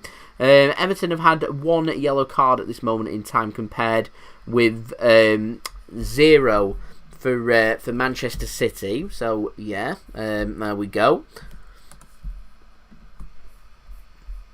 Kelby, I agree there. It's kind of been the Phil Foden show at the moment, which is particularly disappointing. There we go. We're moving on to the defensive stats though for this game. It's been, 25% aerial duels won by Everton and 75 by City. No saves for Zack Steffen to make and 1 save to make for Virginia in goal. Manchester City have been excellent with their tackle completion rate at 100%. Everton's at 50%. City have won, like I said, 75% of their aerial duels, compared with 25 for Everton. City have conceded 5 fouls compared with 8 for Everton. Manchester City have won 7 free kicks in this game at the moment. Everton has won 5, so it's been pretty close at the moment in terms of statistics, other than the possession, which has been dominated by City. All play with the ball, but no real end product as of yet. And like I said, Foden has looked most lively for City, but seems to be lacking a bit of a spark, and we need to be much better going into the second half if we're wanting to go through here. At first half, to forget, and yeah, it's very un-Manchester City to be so poor in the first half, but there we go. So we're now up to 85 likes. We're only 15 likes away from 100 likes, so any help towards that, ladies and gentlemen, would be much appreciated by me. We are aiming for 16,000 subscribers. We're less than 100 subscribers away, so if you haven't already, then please do subscribe. That would be much appreciated by me. And also, if you haven't already, go and check out today's video sponsor, OneFootball. You can find their link at the top of my description if you want to go and download the best footballing app out there to keep you up to date with all the latest football news, transfer news, latest scores, statistics, live league tables, and all of that good stuff.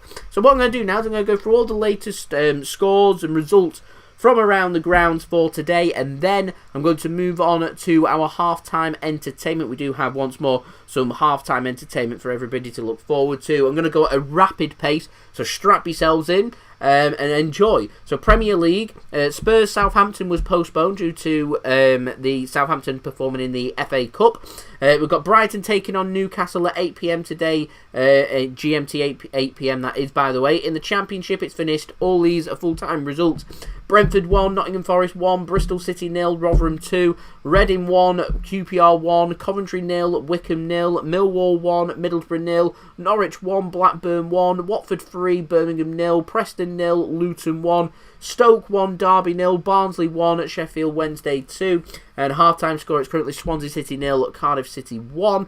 In League 1, all full-time results: Portsmouth 2, Ipswich 1, Fleetwood 0, Swindon 2, Plymouth 2, Bristol Rovers 0, Northampton 0, Crewe 1, Sunderland 1, Lincoln 1, Accrington Stanley 3, Wigan 1, AFC Wimbledon 2, Charlton 2, Burton 1, MK Dons 2, Shrewsbury 1, Hull 1, Oxford 0, Blackpool 2, Gillingham 2, Doncaster 2 and Rochdale 3, Peterborough 3.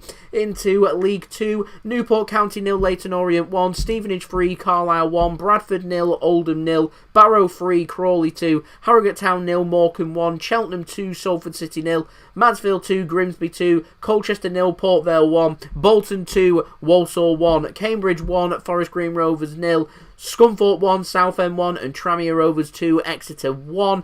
Into the Scottish Premiership, Hamilton 1, St Mirren 1, Kilmarnock 4, Motherwell 1, Dundee United 1, Aberdeen 0, St Johnstone 1, Ross County 0, and Livingston 1, Hibs 1. In the FA Cup, earlier today it finished AFC Bournemouth 0, Southampton 3, Southampton are through, and it's currently half-time here, Everton 0, Manchester City 0. In the Scottish Championship, Morton 2, Queen of the South 1, Ayr United 1, Raith Rovers 1, Arbroath 0, Hearts 0, Dunfermline 0, Inverness Caledonian Thistle 1. In the Scottish League 1, Dumbarton 0, Forfar 1, Falkirk 2, Montrose 0, Peterhead 1, Airdronians 0, Clyde 1, East Fife 3, and Partick Thistle 1, Cove Rangers 1, and the Scottish League 2, Stenhousemuir 2, Albion 0, Elgin 1, Edinburgh City 2, Stirling Albion 1, Brecon City 0, Annan 0, Cowden Beef 0, and Queen's Park 3, Stranraer 0. Into Spain in La Liga, Athletic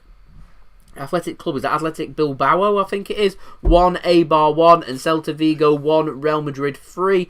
Half-time score, Huesca 0, Osasuna 0. Later on today at 8 PM GMT, you've got Real Valladolid taking on Sevilla. In the Bundesliga, Werder Bremen 1, Wolfsburg 2, Bayern Munich 4, Stuttgart 0, Frankfurt 5, Union Berlin 2, Cologne 2, Dortmund 2, and Schalke 0, Mönchengladbach 1 is a half-time score. In Italy, full-time score, Crotone 2, Bologna 3. 62nd minute is currently Spezia 1, Cagliari 0. And later on today at 7:45 PM, it's been postponed actually. Inter Milan taking on Sassuolo. I'm not too sure why it's been postponed.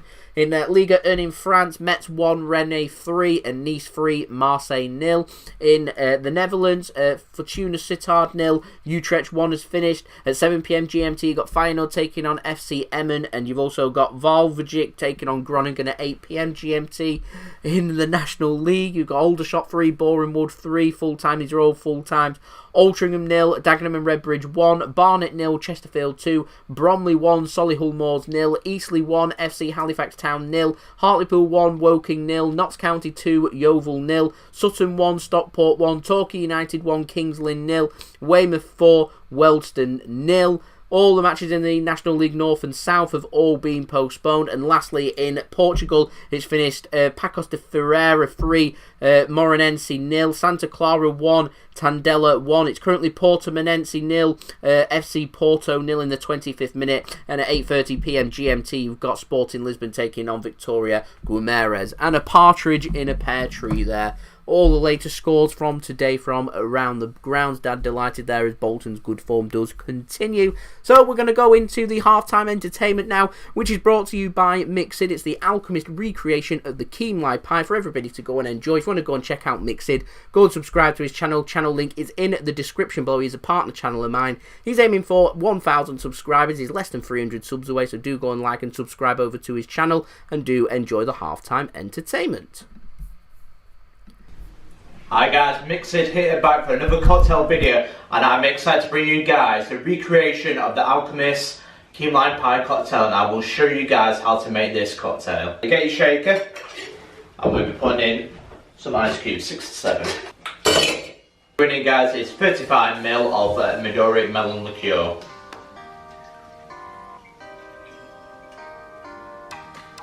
We're in 25 of Cocoa Canoe coconut rum.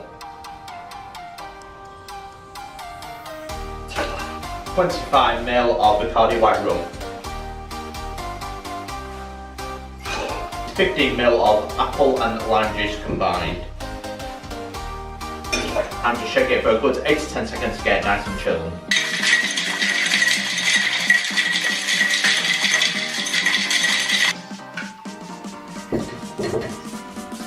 Friends, I already prepared rimmed with biscuit coupe glass. If you want to rim it, we'll just use biscuit, crush it up and use sugar syrup to rim the glass.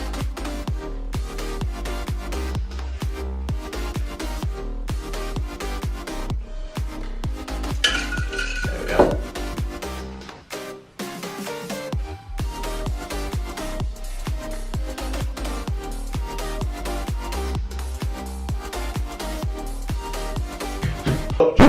Pull the lever on it and turn it back. You can hear that sound, the gas releasing. Press the button to release, and then you can just turn it down. Perfect.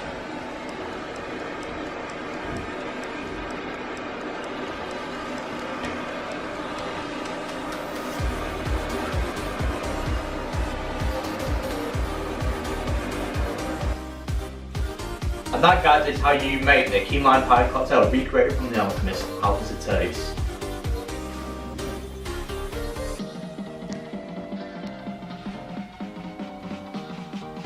It's absolutely beautiful, that one.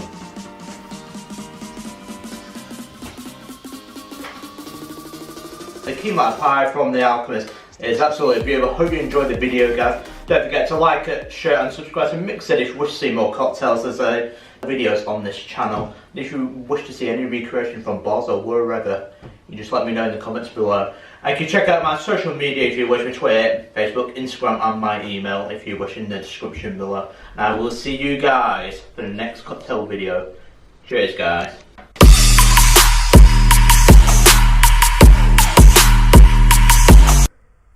Thank you very much to Mixed for providing the half-time entertainment for this game. The key lime pie from The Alchemist. It's a very nice drink, very well made. So yeah, if you are enjoying his content, do go and check out his channel. His link is in the description. Go and get him to 1,000 subscribers.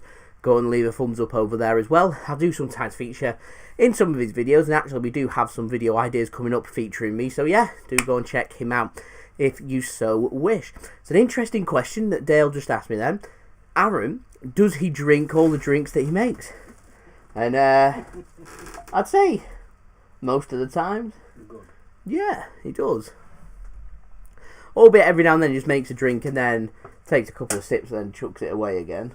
Like for some of them, like you know what I mean. Like you're making videos and stuff. Yeah. You're not going to drink everything that you make and stuff. Very drunk. Yeah.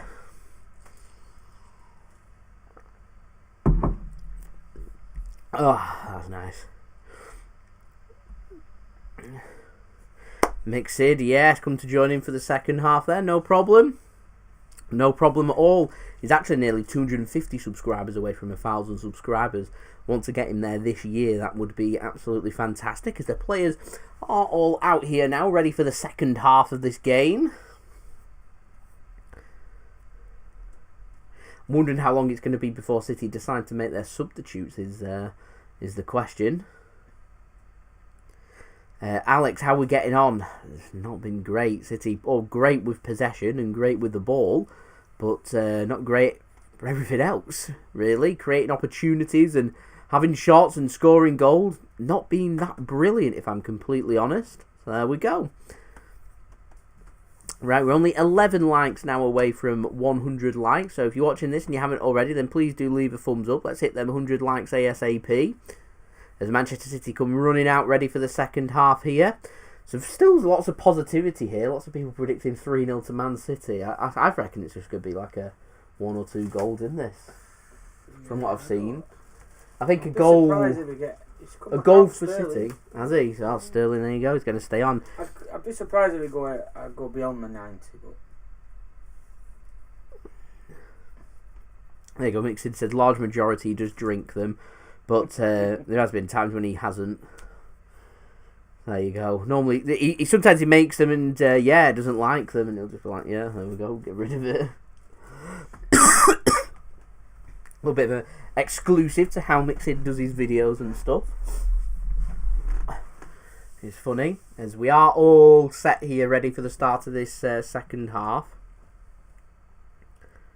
Today's cocktail's testing him though. He's made the strongest cocktail in the world, so I presume it's just small sips. Oh, that's funny. Right, we're ready now for the start of the second half. It's going to be Jesus to get us underway. City attacking from right to left, Everton from left to right. Doesn't like there's any subs being made from either side.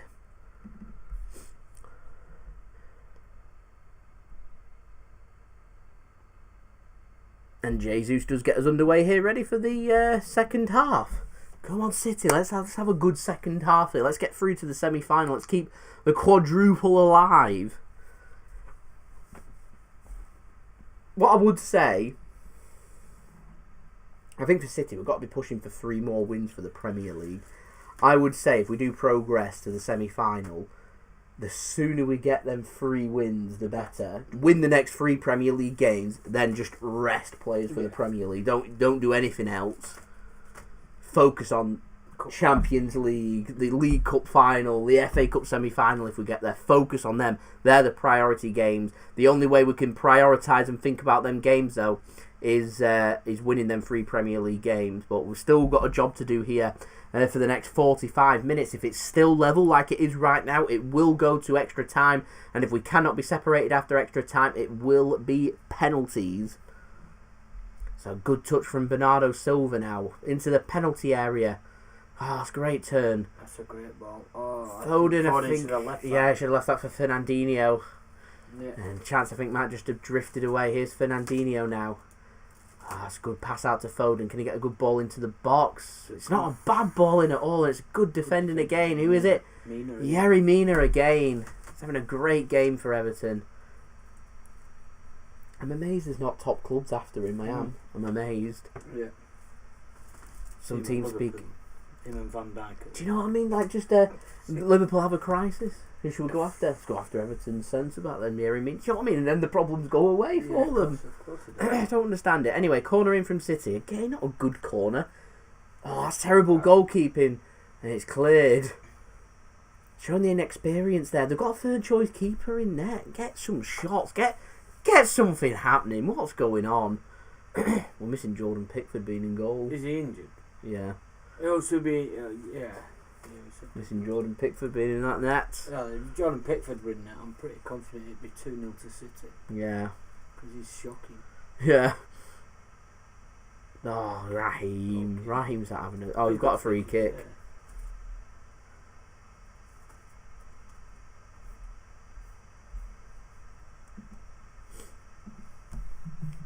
So it's Ilkay Gundogan stood over this free kick for City. It's in a dangerous area. This is where I was calling for De Bruyne or something. See what Gundogan can do. It's blocked by Fernandinho. So Foden's going to have to keep... He's not. He's left it. And it is a throw into City. Oh, it looked like it came off Fernandinho, didn't it? Never presume that the referee's going to give you a throw-in, though. No. Because that could easily have just been kept in. Yeah. Pressure applied. There was no risk to Foden to control that. Here is Walker now. Pings the ball forward. Great ball. It's well defended. It's loose ball picked up. Sterling has a volley and it's over the bar. Another shot off target for Manchester City. Not having a good game at all, Raheem Sterling. Are they off there? It looked like he was offside, if I'm honest. Zinchenko did look offside. So I wonder what Pep said to them at half time. What do you reckon, Dale? I don't know. Kick up the arse. Well, Play better. They're not really done anything wrong. They've just not created anything at the end of it. You know, so it's... Yeah, so it might just be a tactical tweak or something. That's great work from Jesus. Here's Raheem Sterling into the penalty area now. Oh, Sterling's got to be smarter. He's got to be smarter. He don't know what That's a corner to City, surely. I think he's given a corner to City. Raheem Sterling, he's got to be stronger. What's he given? I don't think he knows. I think he's asking. That's a free kick anyway, to me. So he's playing the... I think he's wondering if there was an advantage. Is gone, but it's a goal kick. Yeah. That was a goal kick. Mina again, isn't it? It is a goal kick. He's waiting for further clarification. I'm not sure what's going on here. It's whatever it is, I think it's a goal kick that's been given. It is. The right decision, I think, looking at the people. I'm not a real fan of... Jesus, the bit of afters. I'm not a real fan of Michael Oliver, but I don't think he's... I think he's the best of a bad bunch in the Premier League. I don't think... Officiating in the Premier League is shocking. It's poor. It's abysmal. The one thing I like about Michael Oliver is he does normally tend to apply common sense to a game. Yeah. Jesus, he's going to end up in the book in a minute if he's not careful. He's had 2 niggles at him. Although I do think that one was a bit... Is that something that's been said at half time then? Being in his face a little bit more? Possibly. He's a big chap, but he's not going to go down easy, you wouldn't imagine. No. He's like 6'10". He's huge. He's got a massive forehead. I think if I was to make... It's defended off Richarlison so City can clear it through Zinchenko. If I was to make a sub, I'd be... He's having afters at me. They're going at each other again. There's something going on. Yeah, they're going to end up in the book in a minute. Both of them could. Yeah. having a good go at each other. Could City go with the potential of not playing a striker? That's great pressing from Jesus. Here's Fernandinho in space. It's it. Have a shot! Have a shot! Oh, it's the wrong choice! Fernandinho! Sterling squares it across the oh, Fernandinho! Why don't I just have a shot? Did well there, Jesus. Really well. He skims him. Left foot, have a shot. That's the wrong pass. It's a poor ball as well. It could have been the right pass if it was a decent ball, but it was just too heavy. Sterling's got to get it and then come back again. Yeah. That's a good block from Aymeric Laporte. Hasn't really put a foot wrong for City, I don't think, which would do him the world of good. He's starting to slowly get more and more games. Pep Guardiola's used him as a good example of players that's fallen down the pecking order of how you can fight for your place. He said it. He specifically mentioned Phil Foden and Raheem Sterling, and mentioned me that they've both Pep Guardiola has had comments to make about them. Yeah. He said words to them. Not too sure what it was to do with, but he's specifically mentioned them that need to step up their game a little bit. If they don't, you will be on the bench, which is why Raheem Sterling last couple of games has been on the bench. That's a high standard. It is. I'd like to get there before it goes. Yeah, me too. Should be able to find a game, an FA Cup game or something to... Should be something. Better get tickets for 20 quid, wouldn't you? You would imagine. If they're in the Europa League, I wouldn't mind like a Europa League it knockout second leg. Thursday night. I suppose, if it's a second leg, there's a bit of second leg, yes, like against a good team as well.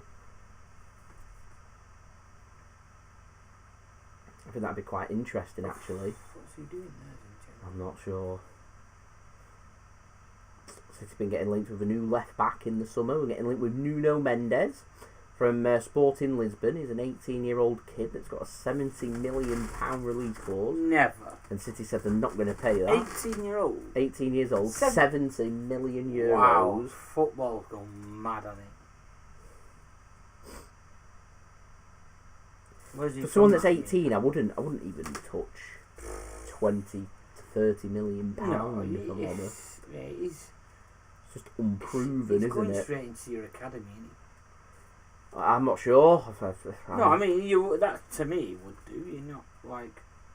I'm not sure. I don't think he's the answer. No, it's too inexperienced. As Digne looks to hit that clear. Well worked that from Zinchenko. Raheem Sterling looked like he did too much against it, but heavy. It's a free. He's played advantage. It was a free kick. He's given a goal kick. Yeah. That was a poor pass from Gundogan. It was far too heavy. We're not in correlation. There's no it's connection, not is up. there? It's a good right idea. Well, yeah. He could have got that, could he? I think he channeled his run that way, and the ball's been channeled for him to move out wide, and maybe could have. It's kind of just crossed in his path. Did look a bit half-arsed though, didn't it? It did. It's a bit disappointing. This is all a bit disappointing from City at the moment. Flat, aren't they? It is, yeah. Corner flag.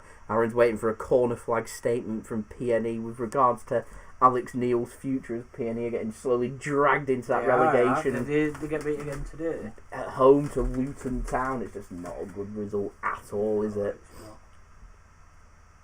No. Some problems at PNE. He's thinking, he was saying 6 points clear of Birmingham, who were fourth bottom. I think they're 9 points clear of Rotherham. Rotherham's got 4 games in hand. Oof. So he fancied they'd pick up at least 4 points from the 4 games in hand. Rotherham's won today against Bristol City as well. The problem they get is the teams at the bottom now, fighting for their lives, are showing desire, whereas PNE are just flat, gone. Yeah. They get dragged into it. It's like you get into the relegation zone, if they've got the fight there to get rid of it. So it's all about starving off the interest, and maybe changing something might just do it. I mean, Aaron's just put there, first time they've lost to Luton at home since 1973. It's not a good result, that. Not a lot of problems. But this is what happens when you get lots of quality players at Preston, haven't. Just let them all leave. Yeah. building themselves a nice steady team pushing towards the playoffs, and then you let them leave and all of a sudden it's right near the relegation zone. What I'll say for PNE, if they don't go down this season, if they don't sign quality in the summer, they will go down next season. Oh, they will do, of course they will. All the warning signs are there. We've seen it all before, Aaron. Seen it all before. As we're 6 likes away now from 100 likes. Let's get them 100 likes in.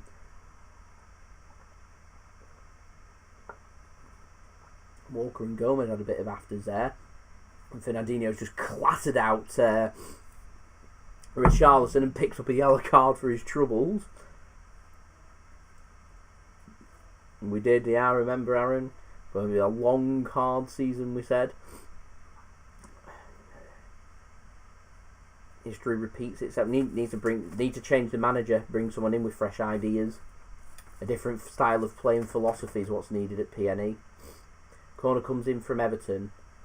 A shot comes in and it's wide. That's a chance, that, for Richarlison. That was a chance. He just not lined that up right. No, he's not even facing the correct way. He's always off balance, leaning, isn't he? He's always going to go in a straight line, and he was, it went. Yeah. This is a proper fine margins game. This is a proper hard grinding game. If City come out of this and go through, this is going to be a very important, scrappy, horrible win.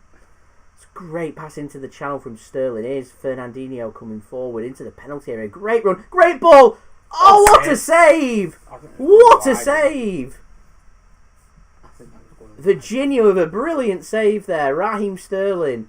Great work that from Fernandinho. Again, Fernandinho. Get that 12-month contract. Why has he not been offered at half time? He's in different class than anybody on the pitch. Look at him. We should refuse to take corners. Well, yeah. Corner comes in. Oh, what is that? How can a corner go out for a goal kick without touching anybody else? It's embarrassing. Was it going wide, that?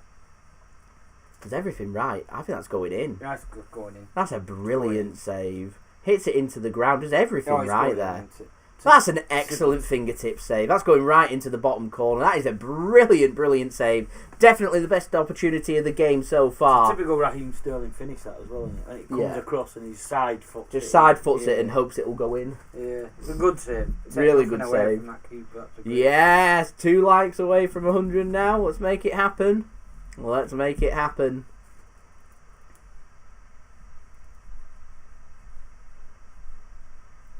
Joao Virginia. Don't know much about him. Who's their other backup keeper? Is it Robles or something? I'm not sure. Played against us last time because we didn't face Pickford in the Premier League.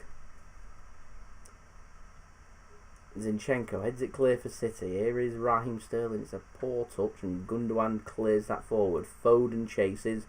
Virginia just clears it long and out of play for a throw into City. Yes! 100 likes, ladies and gentlemen.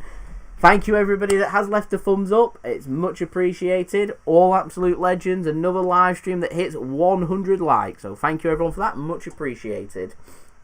Your game's just starting to spice up a little bit. Starting to get a typical cup feeling from this. Rough tackles going in. Yellow cards here. Having nibbles at each other.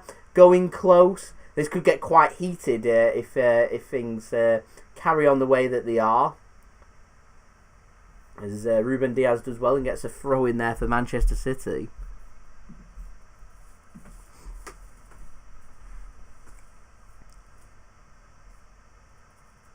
So I think what should we aim for next? We'll aim for 120. We'll take it up in 20s. 18 away from that. Less than half an hour to go here. Everton 0, Manchester City 0. Raheem Sterling just went close for Manchester City, the closest opportunity of the game, and it was well worked by Fernandinho. Jesus had quite a good game. Scraps, doesn't he? He battles a lot. He does battle a lot, works hard, doesn't get the goals, which is what you'd expect from someone playing as a centre forward for City. Bernardo Silva into the penalty area, not a great pass at all. City do keep hold of it though, through Raheem Sterling. Here is Aymeric Laporte. Defending well, Everton. Yeah. They've learnt the lesson from that Premier League game where they were way too open. We've got to play them at home, last game of the season. We're hoping there's going to be no meaning on that game other than City lift the Premier League trophy, and it's going to be in front of 10,000 fans. Don't know how they're going to decide who them 10,000 fans are, considering we haven't got any season ticket holders this season.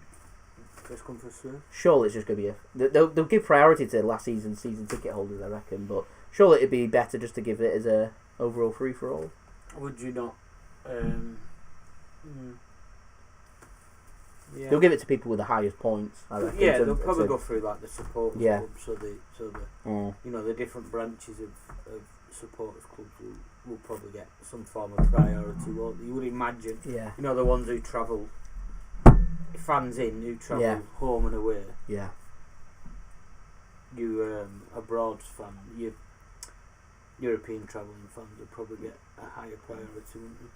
Yeah, those that go to every single game basically will be given the points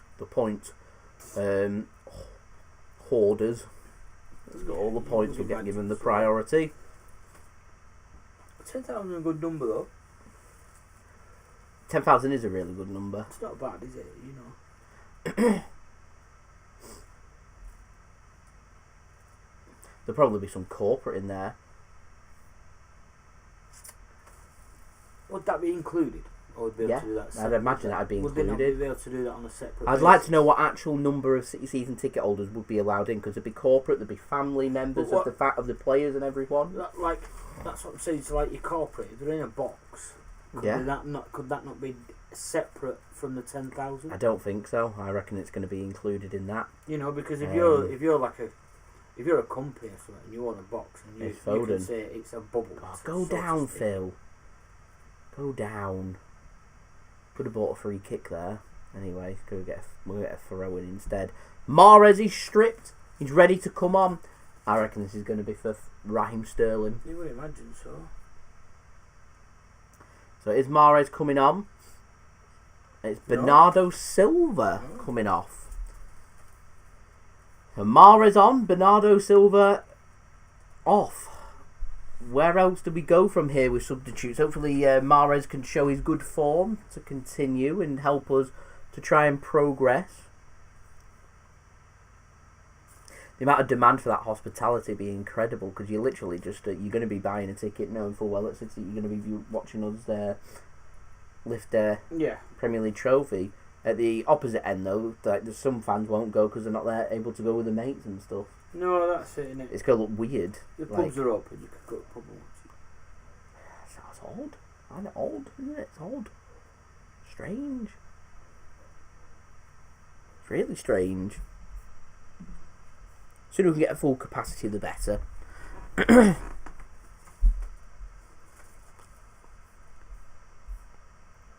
has been a bit of a difficult game, this, for City. It has, hasn't it? It always was going to be, though, wasn't it? It's really. Not going to rule Everton out of this. No, 0-0, well in this. Even if City get a goal, still in it. It's been a bit. Well, I said less chances this half. Don't have 7 last half, didn't we? Yeah.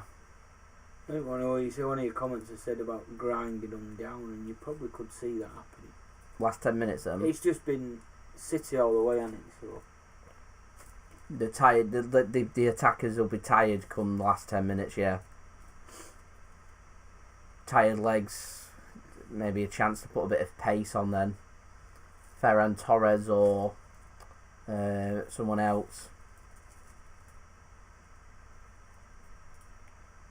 I'd be looking more towards De Bruyne for creativity, if I'm honest. Would be where I'd be going with the bench. Yeah. What I find interesting is Everton's approach. Who are they going to bring on? Will it just be like for like fresh legs? Here's Walker. Maybe even Cancelo, you know. Missed him a little bit in this game. Here's Mahrez. Foden. Have a shot. Oh, it's wide from Phil Foden. Another opportunity there. About 25-30 yards out. Goalkeeper's scrambling. He's just not sure. Thankfully for the Everton goalkeeper, it goes wide. Good bit of play down the right-hand side for City there. Nearly an assist for Mahrez. It's a good shot and effort that by Foden. How far wide was it? Oh, it's bending. It's drifting, wasn't it? Always going. It's like a banana, always just drifting around. It's not a bad attempt, though. 66 minutes in. 0-0. There must be a winner. A team must go through. A team must go out. It's on a knife edge, this. Referee says no free kick. I thought it was a free kick. Everton, though, snuff out the danger, so it's not really that important for them. How long has he been at Everton? About 80 years. Is he still there? Yeah. Is he? Is he? I'm sure. He's not still there. He must be about... No, he must be a granddad by now. Yeah. It's not still there. Coleman's been there a while as well. Coleman has, yeah. Leighton Baines. Let's have a look.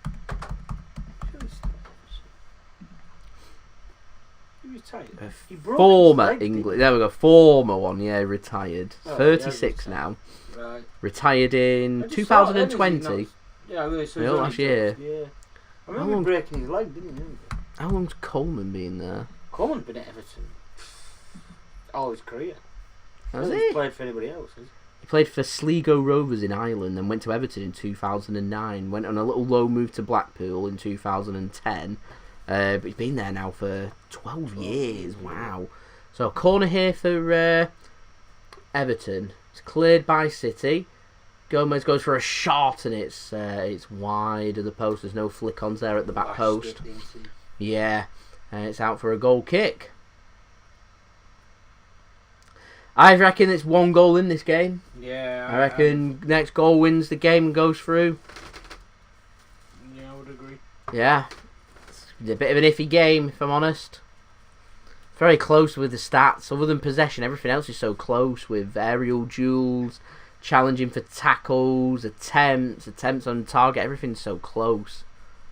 Other than possession for Man City, we've just got to be sharper. We've got to be better.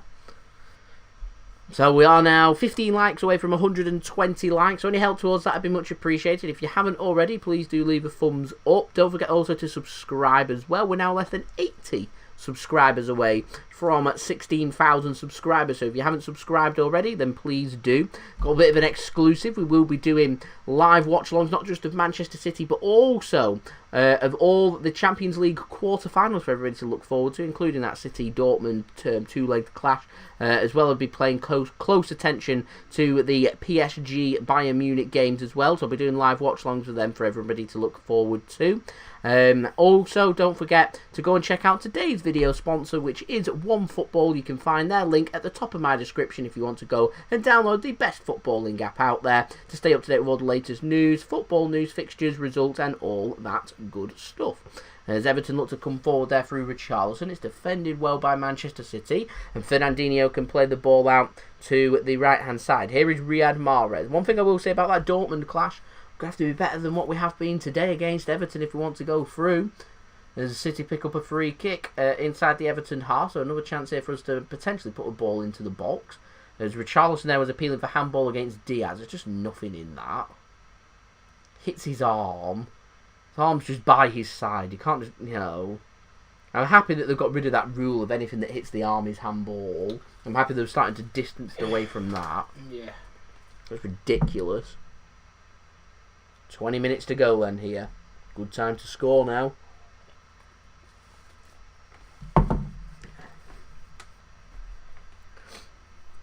Is it over? Is it Mahrez? Yeah, Mahrez is over it, and Gundogan surely suits the left footer to whip one in. The right footer goes and takes it. You have to flick it on. Oh, he's passing it. Zinchenko has a shot, and it's blocked well by Calvert-Lewin. He's took that one then, hasn't he? Straight in That's going to sting his eye, that is. He wanted to go down, but then he realised how big he is, and he was like, I can't go down, being smacked in the face by a football. Well, he's not... That's going to hurt. He's having a moment. He's having a moment there. I think he's been whacked in the face. I don't think he even cleared. He just walloped him. Yeah. Stinger. It's a good effort as well, really, isn't it? Yeah, well worked that. Nearly caught Everton out. Good bit of defending that from Calvert-Lewin. Right place at the right time. But that's what you want to see. You're going to be making blocks and defending. You're going to use all parts of your bodies to do it. That means getting a smack in the face to not concede. You're going to take a smack in the face to not concede. John Terry used to do a lot of that with his defending. He used to head first and everything, do anything to make sure the ball doesn't go in the back of the net. Wouldn't you?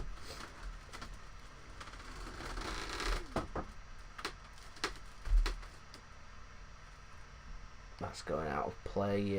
Throwing for Manchester City just inside our own half. Wondering when the next bit of movement we're going to get from the bench. Everton still continuing to go with their team. To be fair though, Everton's had a week off. They've had a week's rest, so sometimes though it can. They haven't really got. It can go the other way, especially in a high tempo game like against a team like City. Yeah, they haven't got much on the bench. To be fair, have a look at Everton's bench, and it's full of young players. Other than like Michael Keane. They're struggling for a lot of injuries, like you say, they've had struggled all season. Yeah, so it's what they've got here is their best 11 that's out there. It doesn't it's not really anything better that they've got. It's what we've said before in it a few times. Having a big squad pays dividends. Look at Liverpool this year. You know, a few injuries to key players, and it's season over. Yeah. Before it's even started. So we've got De Bruyne, Rodri, and was that Cancelo? Might have been Cancelo actually. That. It was Aguero. And Aguero is also warming up. I think it was Cancelo that rather than Rodri.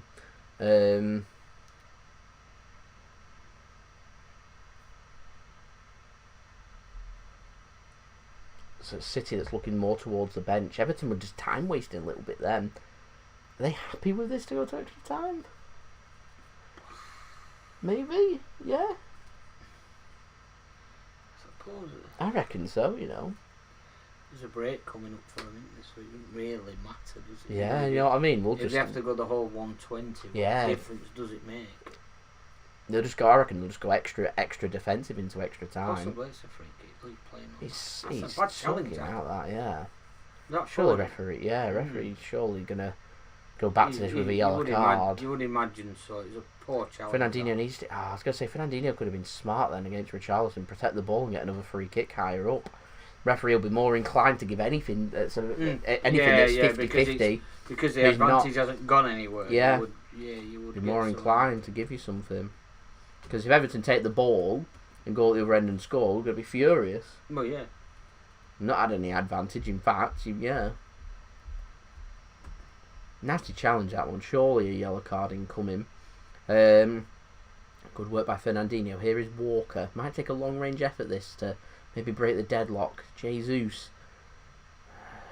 Good skills. Great ball. There's always 3 players around. We just can't thread it through. It's where we miss someone like David Silva or someone, isn't it? Now, Ruben Dias needs to be a bit stronger there. He gets a free kick, and Michael Oliver is given a yellow card now. Comes back to it. A yellow card there for Andre Gomes for a nasty challenge on Phil Foden. So we've got 16 minutes to go here. 0-0. Stays the same. Goes to extra time. Quadruple is on the line here for City. It's the FA Cup. It's the most prestigious domestic competition in all of football. Everton looking to try and win a trophy. Have something to show for the season.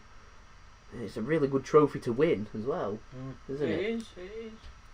Digne with a long throw into the box. A bit Fernandinho wins the header. With, the amount of money they spent and to win an FA Cup. A top half finish in an FA Cup's a brilliant season for Everton. Yeah, of course it is. A European finish and an FA Cup win is an outstanding season. So I think there's a bit of afters there from Godfrey on Jesus.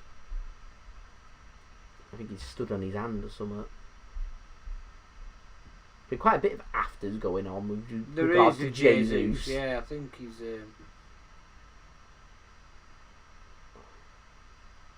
What's going on? What? Saying he stood on him or something. I don't think there's anything in that then. I don't know what's going on.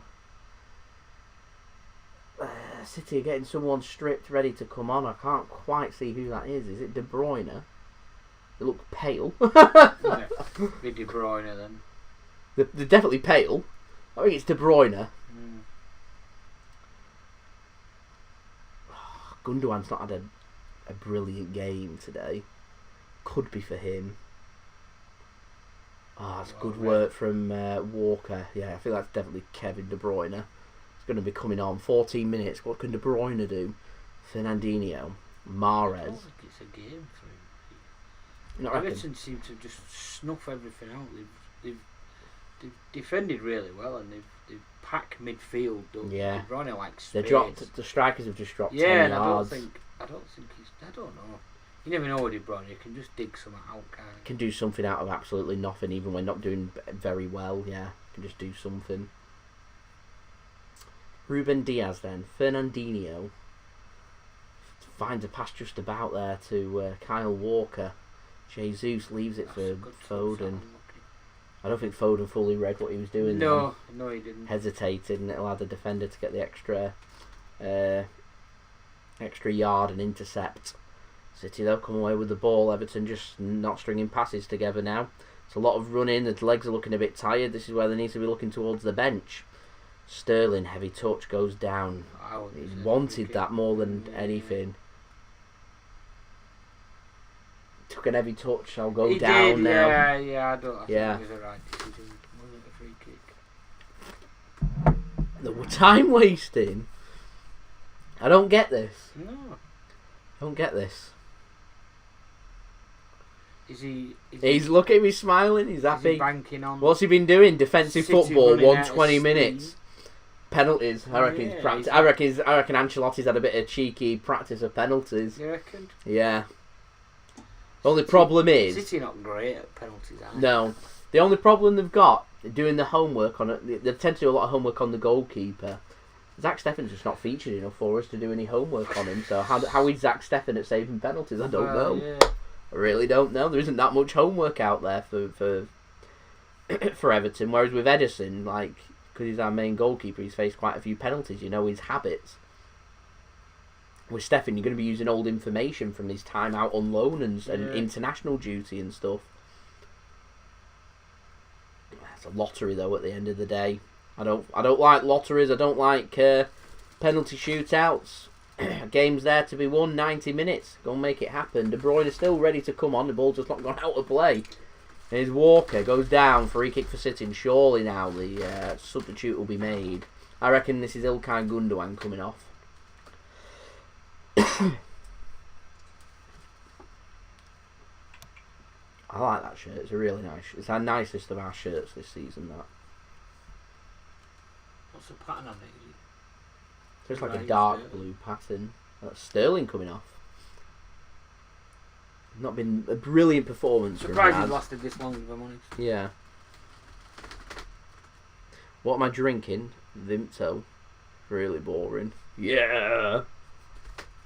Got to love it. We're now 11 likes away from 120 likes. So any help towards that would be much appreciated. And like I said, do subscribe as well if you are new around here. And do go and check out today's video sponsor through the link at the top of my description. OneFootball. Best footballing app out there as well. Now 78 subscribers away, Dale, from that 16,000 subscribers. Making some leeway there. Here's Foden into the penalty area. Great touch by Foden. It is. It's not a bad ball across. Couldn't quite follow it in, and Everton will head it forward through Yerry Mina. Here is Kevin De Bruyne now for Manchester City.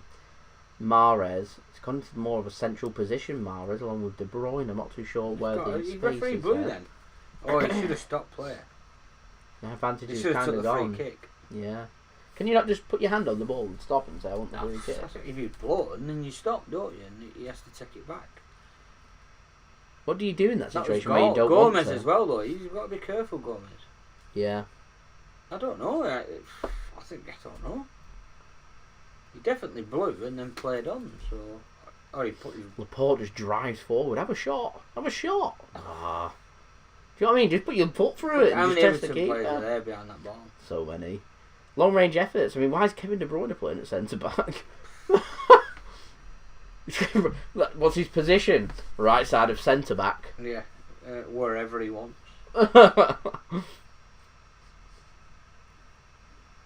Most Pep Guardiola thing I've ever seen.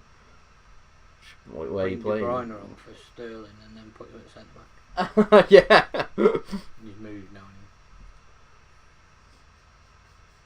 Fernandinho also needs to be careful here. He's on a yellow card. Does a good bit of defending there. Needs that 12-month extension. I think if City sneak a winner here, I think it's got to be. I think Fernandinho is going to be right up there. I'm probably just going to give it to whoever scores the winning goal just for 126 passes in 81 minutes. It's ridiculous. 69% pass completion rate's really poor as well. Come here for a 0-0, haven't they? I don't get it. Come here for a 0-0. I just... Do you think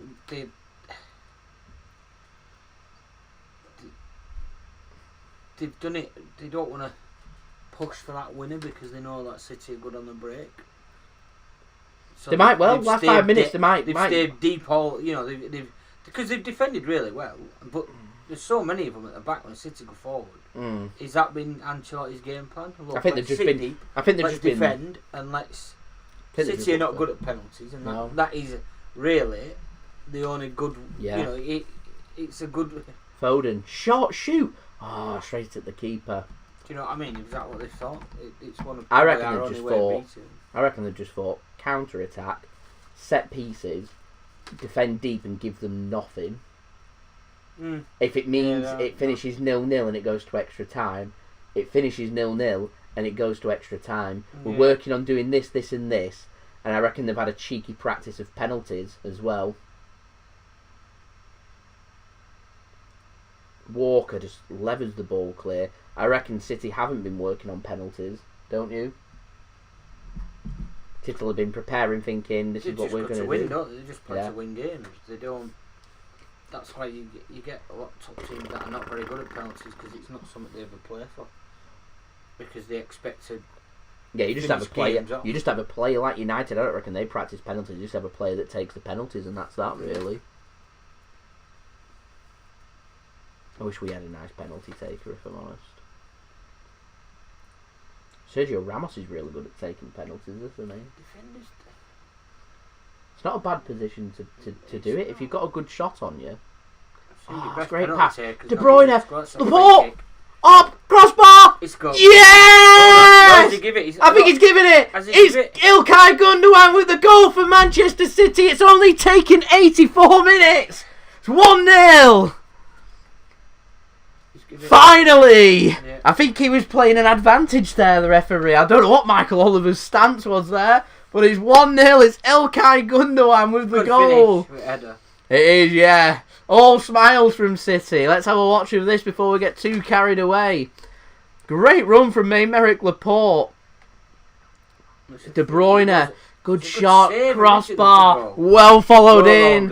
1-0 Manchester City. It's a great save. Game plan from Everton undone. It's Ilkay Gundogan with a goal. It's a good finish, that. It was, yeah. Look at that save. Brilliant save that from Virginia to put that on the crossbar from that initial shot from Laporte. I think the referee was playing an advantage on that initial foul on De Bruyne on the edge of the penalty area. Yeah. Mr. Whippy indeed, finding the goal. Let's go. Let's go. It's only taken us 84 minutes. Wembley, there we go, with no fans, yeah!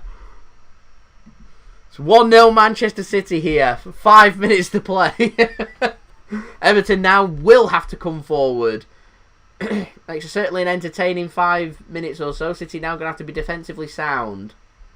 Everton's not made a substitute, they're going to have to bring players on, they're going to have to risk it now, aren't they? I think for City, I think I'd get an extra defender on. Sounds quite negative, but... is that Duncan Ferguson? Yeah, he's assistant. Is he? I didn't know he's assistant. Oh. He was manager, wasn't he, before Ancelotti come in? Alright, was it interim? Yeah.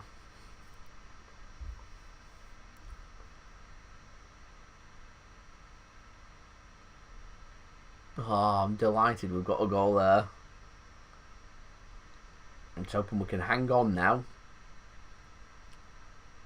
Yeah, the substitutes are being readied now for Everton. Is that Iwobi? Is it? Alex Iwobi. Terrible person to have on bench.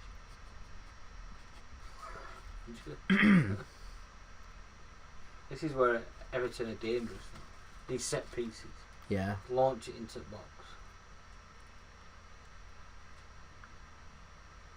Yeah, Holgate off, defender off, Iwobi on.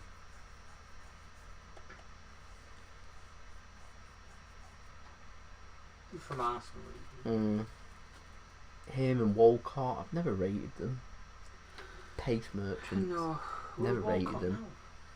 Is he not still? Has he gone to Southampton now? He hasn't. Never rated them. No. All pace. No real end products. Yerry Mina looking mean there. Cross comes in. It's 1 and Zack Steffen makes a save. Yeah, Calvert-Lewin wins the header. Straight into the arms of Steffen though. The keeper, is he?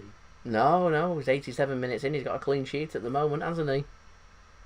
I'm going to presume BBC have got the games because they're not advertising anything for tomorrow, are they? Yeah, they've both been on BT today. So I think so. That's a great pass. There should be a bit of space here. City could get a second goal. It kills the game off. Game's dead and done. Get a second goal. Oh, that's a good ball. Calvert-Lewin. This is a chance for Everton into the penalty area. Oh, what a block. Oh, right place at the right time for Zinchenko to clear. Great defending that by Manchester City. And there's a counter-attack on here. Here is De Bruyne. It's just not got the legs, De Bruyne. No, here's Foden. Whips a ball in. It's a great bit of defending. He goes down Jesus. And the referee's not giving a penalty for that. He has to find the pass because he's just not very fast, is he? No, he's just always... Yeah, he's got to find the pass. To be honest, his job's to find them passes. Well, not to be quick. Like someone just run at goal with a ball, but yeah. Everton making mistakes. I mean, someone like Steven Gerrard was brilliant. He always had a bit of pace, forward and stuff. Always caused problems. He could box to box it very well. Laporte there is going to win the header past Richarlison. Yeah, Everton showing a lot more attacking intent now. 2 minutes to go. It's 1-0 Manchester City lead here. As we're still 8 likes away from 120 likes.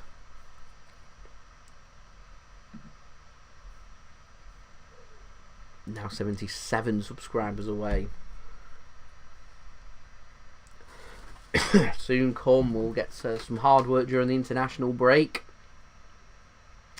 Rodri is the man that's coming on. And it's going to be the goal scorer Ilkay Gundogan that's coming off. City's third and final substitute.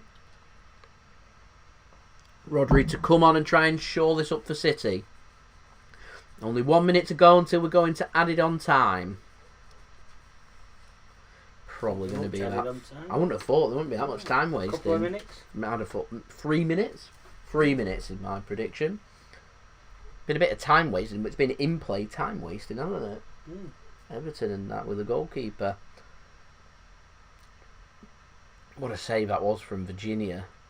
He can't go in with a high foot there. Plays advantage. De Bruyne!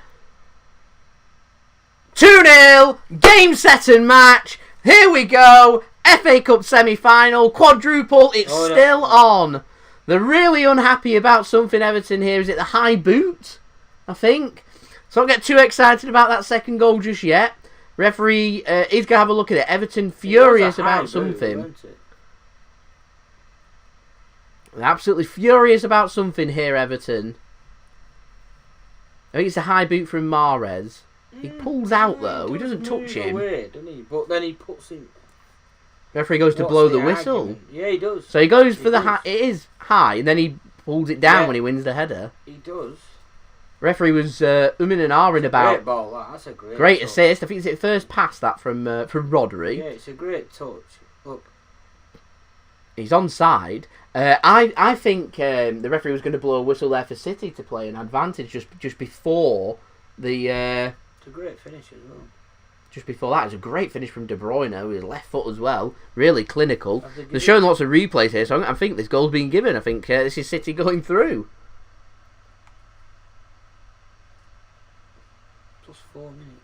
So 4 minutes added on, but we've wasted a minute doing this. So I think the goal's been given. I think the game's done. Yep.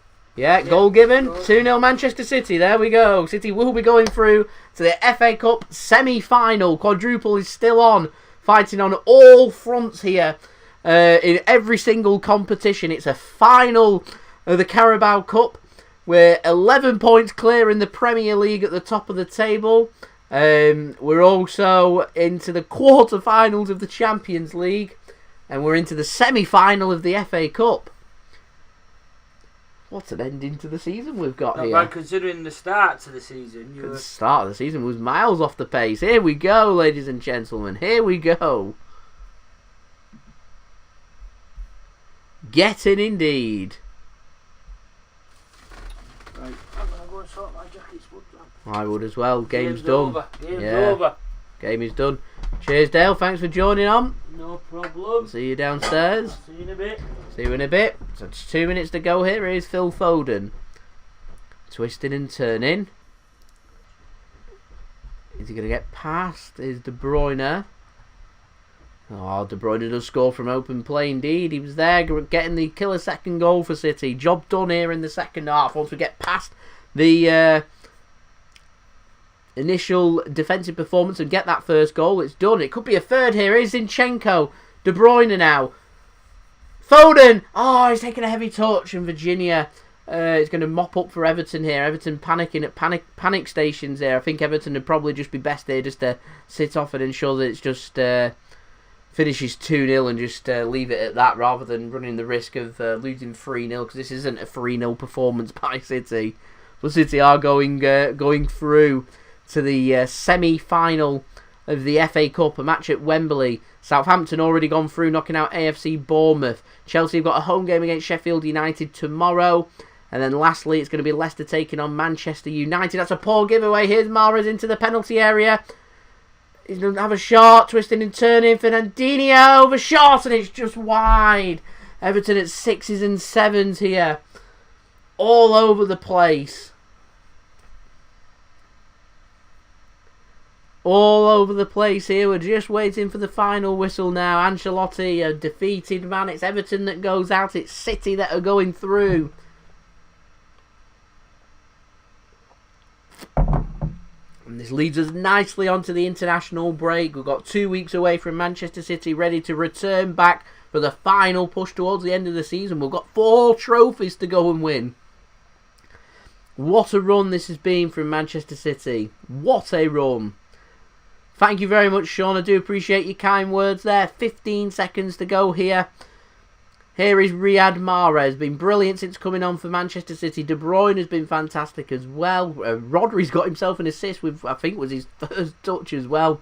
Has been phenomenal. Here's Zack Steffen keeping a clean sheet. Laporte and Dias getting themselves a clean sheet. And there, ladies and gentlemen, is the final whistle. It finishes here at Goodison Park in the FA Cup quarter-final. Everton 0, Manchester City 2. 2 second-half goals. Ilkay Gundogan in the 84th minute, followed by a 90th minute goal from Kevin De Bruyne, sends Manchester City through to the semi-final of the FA Cup and to Wembley. City fighting on all 4 fronts for all 4 trophies on offer to us. This has been a brilliant performance from Manchester City against a really stubborn, really difficult to beat Everton side. Goalkeeper Virginia in goal, third choice for Everton. He's been brilliant for Everton this evening. For the goal for Manchester City, made a good initial save from a shot from Laporte onto the crossbar, which was followed in by Ilkay Gundogan on the 84th minute to break the Everton hearts. City on the counter-attack. Everton unhappy about the high boot from Riyad Mahrez on Yerry Mina. Ball's played over from Rodri. De Bruyne gets it, twists it, turns it onto his left foot in the penalty area, just smacks it past the goalkeeper and into the back of the net in open play to ensure it finishes Everton 0, Manchester City 2. Everton go out and Manchester City go through. So, wanted to go through the statistics and everything. We've already gone through the later scores and everything for everybody to have gone and checked out at half-time. So I'm just quickly going to get through the statistics for this game, draw up the conclusions. Then I'm going to go and sort out my video, which probably will be up tomorrow morning for everybody to look forward to with my thoughts here for a review for this game. Excuse me. So the best player has been given to Phil Foden. I said I was going to give my man of the match to the person that finds the goal for Manchester City. I'm going to give it to Ilkay Gundogan just for finding that important goal for City. But a big shout out definitely to Phil Foden. Because I thought he was one of City's best players on the pitch. And a shout out to Yerry Mina as well. I thought he was fantastic for Everton. But Virginia in goal, he had a really good performance for Everton as well. So, on to the stats for this game. It was 74% possession for Manchester City and 26% possession for Everton. 10 shots in total, 2 on target for Everton, 15 shots for City and 6 on target. 2 goals clinical from City in the end. A disappointing 67% pass completion rate from Everton. They'll be disappointed with that. 89% pass completion rate for Manchester City. Only 1 clear-cut chance created all game, and that was for Manchester City. 4 corners for Everton, 6 to Manchester City. No offsides. Jesus started in this game. No offsides. It's miraculous. And 1 for Everton. 50% tackle completion rate from both sides. 30% aerial duels won by Everton, and 70% by Manchester City. Zack Steffen only had 1 save to make in this game, whereas 4 for Virginia to make, including 1 onto the crossbar with Ilkay Gundogan following in the diving header. 2 yellow cards for Everton, 1 for Manchester City, and no red cards. It is, though, Manchester City that continue their good form following the earlier in the month derby defeat against Manchester United, putting ourselves in a really strong position now for the final push towards the end of the season.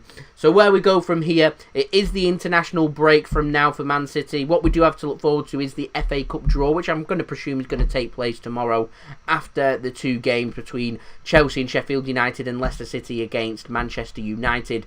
When they've taken place, I would presume then is when the FA Cup draw would be, and then from there it is international football. It's a break from domestic football, a break away from Manchester City, and then we'll be back again in 2 weeks today for another 5:30 PM BST is what it'll be then, actually, as we will enter into British summer time for the game against Leicester City away from home in the Premier League, followed by Borussia Dortmund in the Champions League, Leeds United then at home, followed by Borussia Dortmund once more. Let me just check when the FA Cup semi-finals are, as to which game's going to be postponed.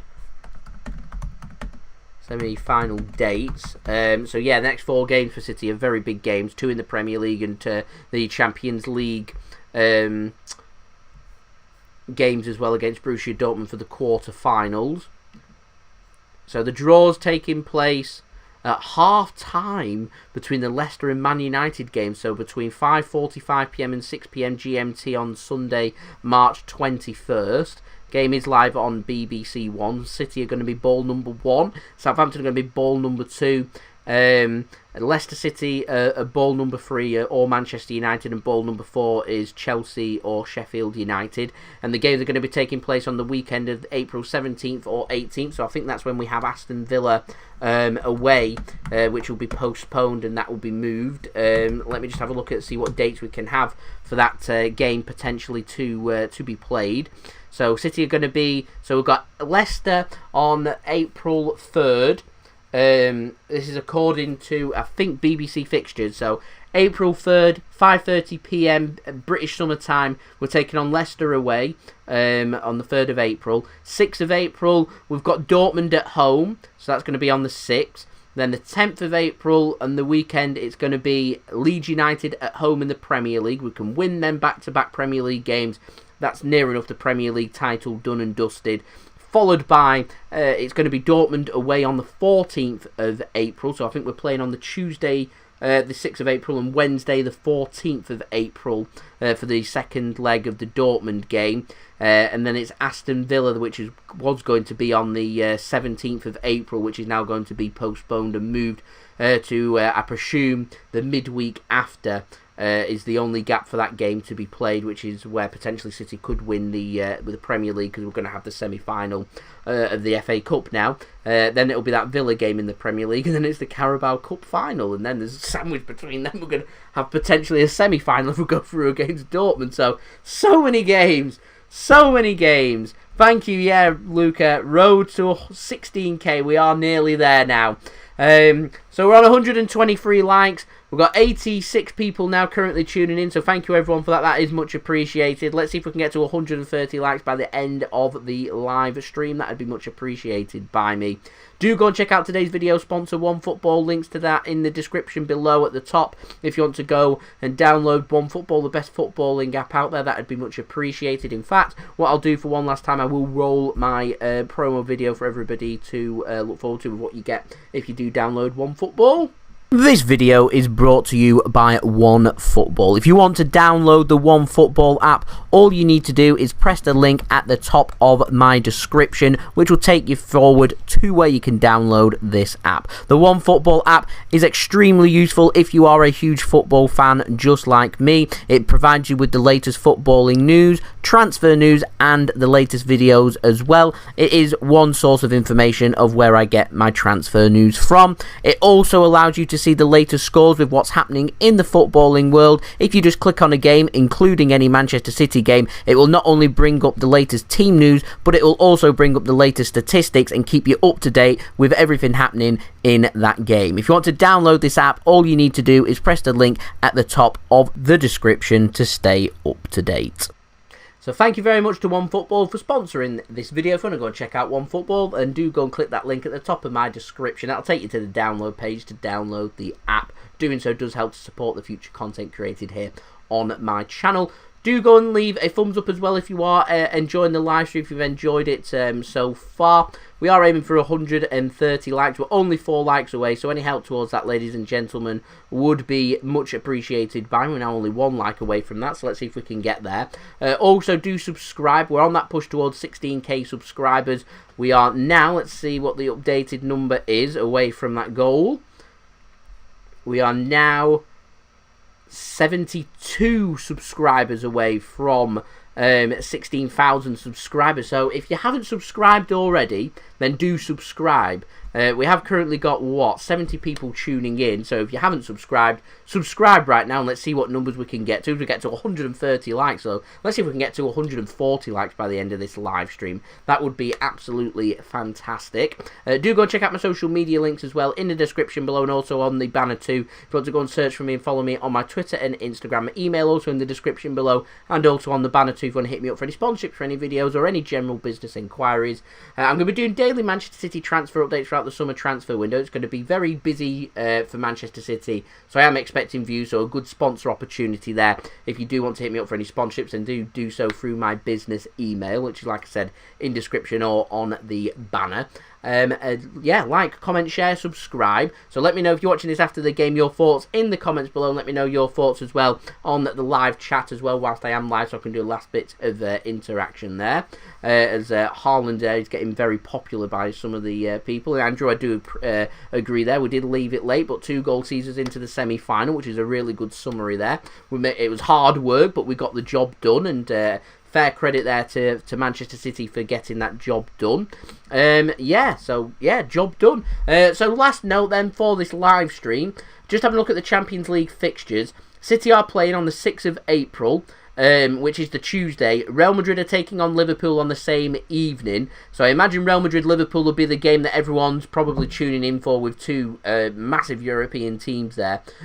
So we can go under the radar. I'm happy for that. On the 7th of April, I'll be doing a live watch-along. I'll be doing a live watch-along of the Man City-Dortmund game, and I'll be keeping you up to date with what's happening in the Real Madrid-Liverpool game. And then on the 7th of April, Wednesday the 7th of April, I'll be doing a live stream of the Bayern Munich versus PSG game, which is Man City's opponents in the semi-final if we do get there. Also on the 7th of April, you've got Porto taking on Chelsea.